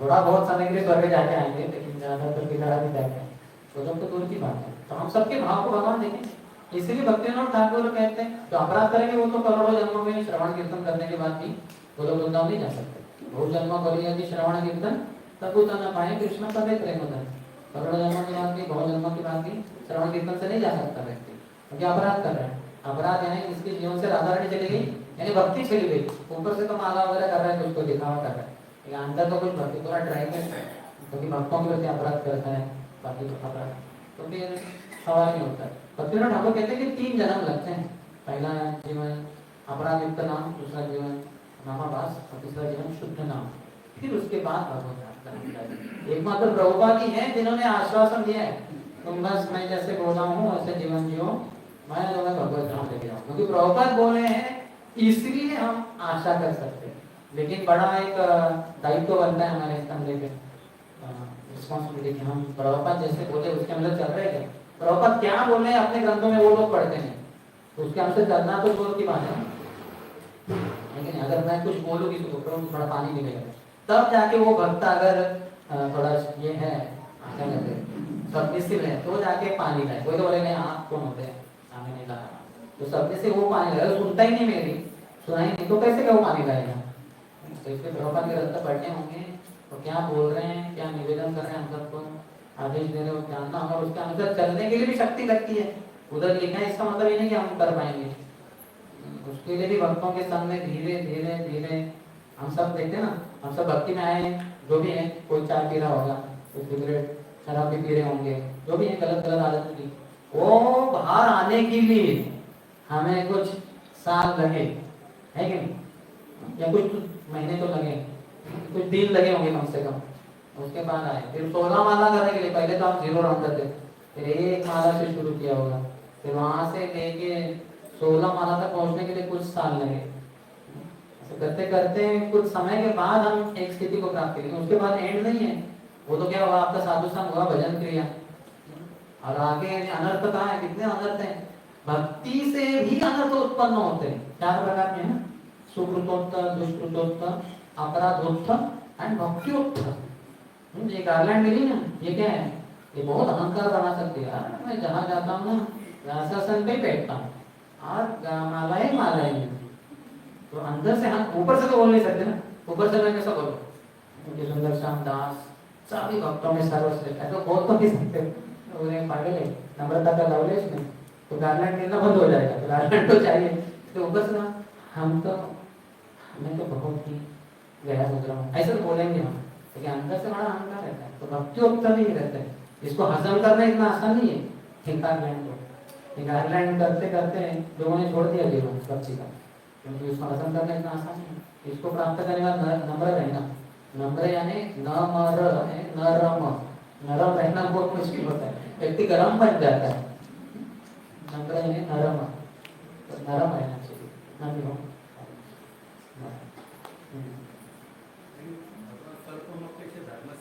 हाँ, वो क्या भक्ति आपकी इंटेंट है। अभी जब देखिए आपने, आप पढ़ा लिखा किए, आपने, आपको आपका नाम लिखना आता है, कुछ अब ये जीवन में क्या आप कर पाएंगे जब जन्म होगा, नहीं, ये तो गया आपका पूरा, जो सब सीखा है मराठी हिंदी जो भी गया पूरा, शुरुआत से अब बड़ा सीखना पड़ेगा, ठीक है, वैसा नहीं, भक्ति जो आपने किया है समझिए 1% किया है, अगले जीवन में वो 1% नहीं, आप 1 के आगे 2 से शुरू होगा वो, लेकिन इसका मतलब ये नहीं ना शुरू करके आप, जैसे आप में से कौन बोल सकता है कि अभी जैसे शब्द कोड पता है ना आपको, वो पजल होता है रिडल, आप में से दिया सबको, मैंने न्यूज़पेपर इसमें है बड़ा वाला, आप में से कितने जनों को 100% गारंटी आपकी भाषा में, जो भी भाषा आपकी, मराठी हिंदी इंग्लिश, उसमें आप में से कितने जनों को कॉन्फिडेंस कि आप पूरा भर देंगे, उसको भर देंगे यानी सही भर देंगे, ना तो कोई भी बच्चे भी भर देंगे सही, कितने जनों को कॉन्फिडेंस है। मैं बचपन में करता था वैसे, कभी एक आध दूसरे थे मैंने पूरे भर दिए सही में आगे सब, लेकिन इतना आसान नहीं होता, वो बहुत मुश्किल है। तो हम अपने लैंग्वेज में भी परफेक्ट नहीं है, तो भक्ति में कहाँ परफेक्ट हुए हैं, है कि नहीं। हम से कौन बोल सकता है कि मैं मराठी में एक्सपर्ट हूँ, और मराठी के सभी शब्द मुझे पता है, हिंदी के, इंग्लिश के, सवाल ही नहीं। तो फिर भक्ति में हो ही नहीं सकता, पूर्ण ज्ञान वगैरह प्राप्ति नहीं कर सकते, लेकिन अहेतु की कृपा हो सकती है, बस अपनी कमियों के साथ, फिर भी क्योंकि अपराध रहित होकर जीवन जिया है, भक्तों में सेवा की है, भक्तों की, भगवान की, प्रभुपाद के चरण चिन्हों पे चले, उनके आदेश में, तो उनकी कृपा से हम भगवत धाम जा सकते। कोई भी नहीं कह सकता मैं भी 100% शुद्ध हो गया, इस काम में रहकर मैंने 40-50 साल बिताए, 100% शुद्ध हो गया, अभी बस राह देख रहा हूँ, जब मृत्यु आएगा हम तो बोलो जाएंगे नहीं, ऐसे कोई बोल नहीं सकता, सवाल ही नहीं उठता है, तो जा ही नहीं सकता। वो मृत्यु के समय भी हमारी कुछ ना कुछ कमियां रहेंगी, लेकिन क्योंकि निरपराध भावना से जीवन जिया है, भक्तों की, भगवान की सेवा की है, प्रभुपाद देखेंगे बोले चलो तुमने मेरे आदेश का जीवन भर पालन किया, थोड़ा इधर उधर खिस दे तुम, गलतियाँ की, खत्म हुआ, नो प्रॉब्लम, बाद में सही आए और ठीक से जीवन जिया, इसलिए कम से कम 5-10 साल को ठीक से जिया दो, ठीक है मैं ले लेता हूँ। भगवान को बोलेंगे इसको ले लो, कृष्ण कृष्ण ने ठीक है, प्रभुपाद आप कह रहे हैं सामने दो, जो भी है वो मैं देखूंगा नहीं हो है, आप कह रहे हैं इसमें हो जाएगा। हमें कुछ भक्त कह रहे थे कि परम पूज्य राधानाथ स्वामी महाराज अपने इसके लिए डिवोटीज को, डिसाइपल्स को संन्यास क्यों नहीं देते, ब्रह्मचारियों को, इतने सारे दिग्गज हैं, आप जानते हैं नाम, क्यों नहीं देते उनको संन्यास। मैंने बोला महाराज जानते हैं अच्छे से, हम अच्छा जानते हैं महाराज के शिष्यों को कि महाराज जानते हैं, तो सब शांत हो, महाराज को गुरु है वो जानते, महाराज जानते हैं, महाराज उनके क्या उचित है सब जानते हैं। अब मैंने कहा कल अगर जरूरत पड़ी इस्कॉन में, अभी जरूरत नहीं है सन्यासियों की उतनी, कल समझो इस्कॉन को, प्रभुपाद की संस्था को 5-10-15 सन्यासियों की जरूरत है, और जीबीसी लोग बताते महाराज को कि ऐसा है हमें प्रभुपाद की संस्था 10-15, तो महाराज बोलेंगे ये मेरे 15 शिष्य हैं, ये सन्यास के कैंडिडेट्स हैं, तो आप चाहे तो इनको दीक्षा तुरंत, अगर परम पूज्य राधानाथ स्वामी महाराज बोलेंगे ये 15 जन है, तो कितना समय लगेगा वो 15 जनों को संन्यास लेने के लिए? बाकी और कोई कहेगा तो बहुत समय, लोग 4-5 साल लगते कम से कम, बहुत कुछ टेस्ट देने पड़ते। परम पूज्य राधानाथ महाराज बोलेंगे ना छाट से होता है। जैसे परम पूज्य भक्ति रसामृत स्वामी महाराज हैं, उनका जो था तो उनको महाराज जीबीसीएस ने, महाराज ने पूछा उनको ऐसे एक बार कि जीबीसीएस बोल रहे हैं कि कुछ सन्यासी की जरूरत है, तो तुम्हारा नाम बोल रहे हैं, तो तुम्हें सन्यास चाहिए कि ले? ठीक है महाराज, कब चाहिए? महाराज ये कहते महाप्रभु का 500 सन्यास का साल चल रहा है और प्रभुपाद का 50वां, तो इसी साल हो जाए तो अच्छा है, ये साल में। तो 1.5 महीना बचा था वो साल अंत होने के लिए, तो महाराज के ऊपर टेंशन आ गया परम पूज्य राधानाथ स्वामी महाराज, तो पूरा वो करना पड़ा, जो प्रोसीजर होता है ना, सब देते खड़खड़ करके सामने एकदम हाँ हाँ हाँ हाँ। वो खुद ही भक्ति शास्त्री नहीं थे, सर्टिफिकेट नहीं था भक्ति रसामृत महाराज का, भक्ति शास्त्री टीचर थे और लोगों ने उनके द्वारा सीखकर भक्ति शास्त्री सर्टिफिकेट मिला था, महाराज का नहीं था। तो महाराज को परीक्षा देना पड़ा, 1.5 दिन में तो उन्होंने प्रिपेयर किया उसको भगवगीता वगैरह का, और एग्जाम दे दिया, वो तो पास ही हो गया और वो भी हो गया। अब जो भी था cut cut cut cut cancel हो गया सन्यास, क्योंकि गुरु महाराज है ना। तो इसलिए ऐसे अगर प्रभुपाद के नियमों के अनुसार करेंगे तो हो जाए। प्रभुपाद बोल दिया तो कृष्ण को तो आंखें बंद करके, हाँ कितने जन, 10 क्या, मतलब 1 2 3 4 5 6 7 8 9 10 आए, तू रुक जा। 10 प्रभुपाद ने 10 ही बोले थे, ये 10 ही जाएंगे। प्रभुपाद पता नहीं कृष्ण वो भी है, चलो आ गया उसको 11वां एक और टीचर ऐसे ही होने वाला है ना। प्रभुपाद भी पता चलोगे चले उनके ही नियमों के अनुसार, ठीक है। माता जी का कोई प्रश्न है?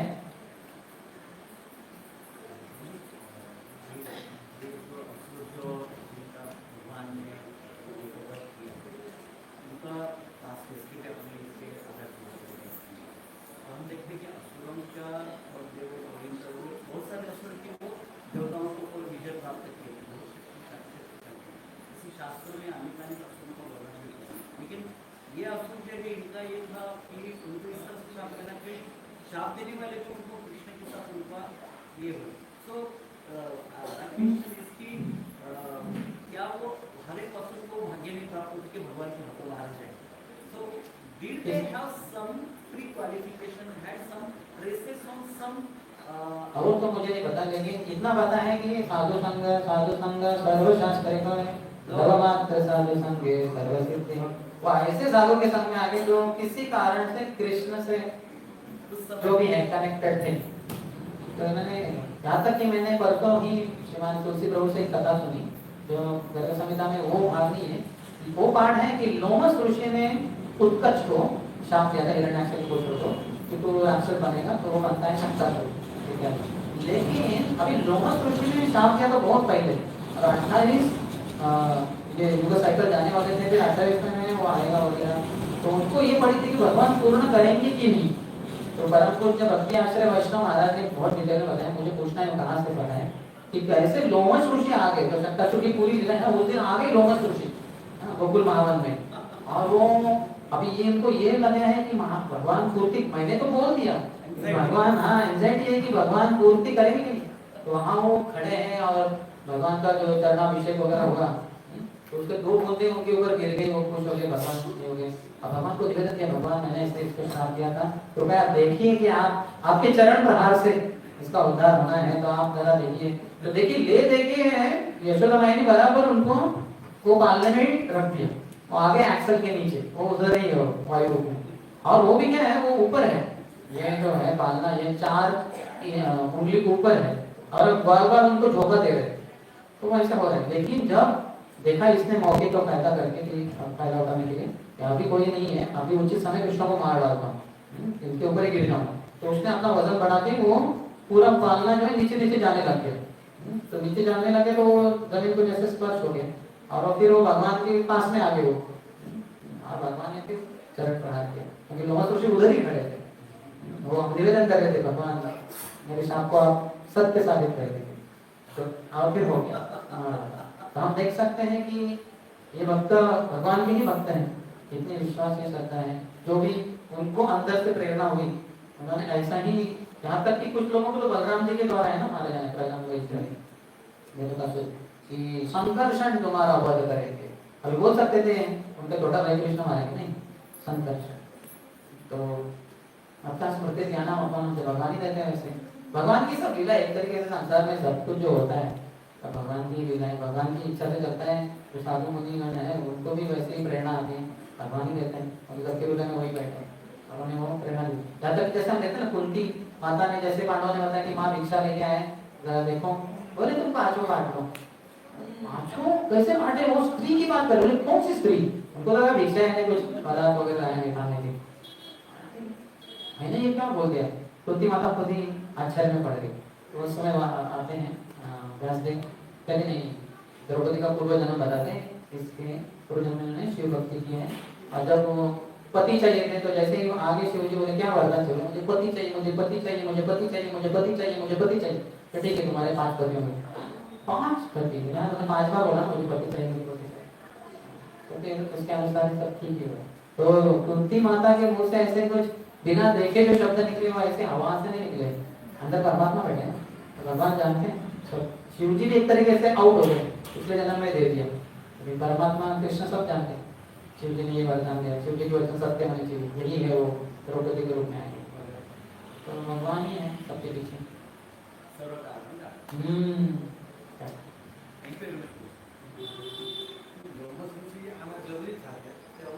जरूरत नहीं था एक तरीके से, लेकिन उनको भी अंदर से कुछ तो प्रेरणा है, क्योंकि कुछ चरणामृत भी चाहिए भगवान का।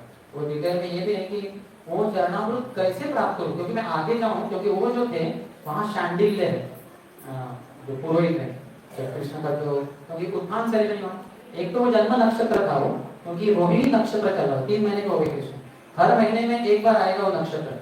पता है आपको कि चंद्र की उसको 27 पत्नियां हैं, वो 27 नक्षत्र है, तो एक एक पत्नी के साथ चंद्र एक एक रात बिताते हैं। तो ऐसे वो 3 महीने के बाद फिर से रोहिणी नक्षत्र आ गया, जिसमें कृष्ण का जन्म हुआ था। तो माता यशोदा मना रही थी रोहिणी नक्षत्र, लेकिन रोहिणी नक्षत्र मनाते मनाते जब रखा था उन्होंने, तो कृष्ण ने पलटी भी मार दी, तो उत्थान हो गया, तो 2 हो गया, 2 in 1 हो गया। बड़ा सेलिब्रेशन, पूरे वृंदावन में वार्ता पहुंच गई, अरे रोहिणी नक्षत्र के दिन ही इसने पलटी मारी है, उत्थान भी हो रहा है, बहुत बड़ा ये हो गया।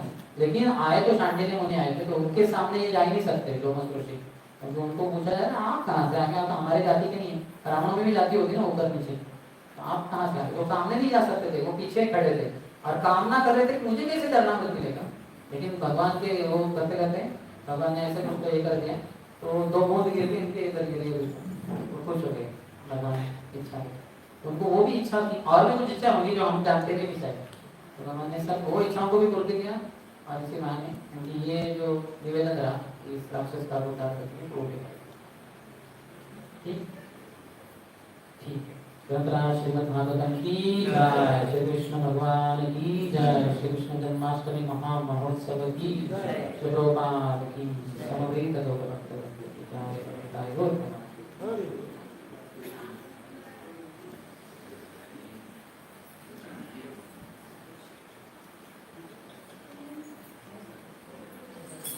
आप सबके लिए प्रसाद भी है मेरे पास, आप तो ले सकते हैं।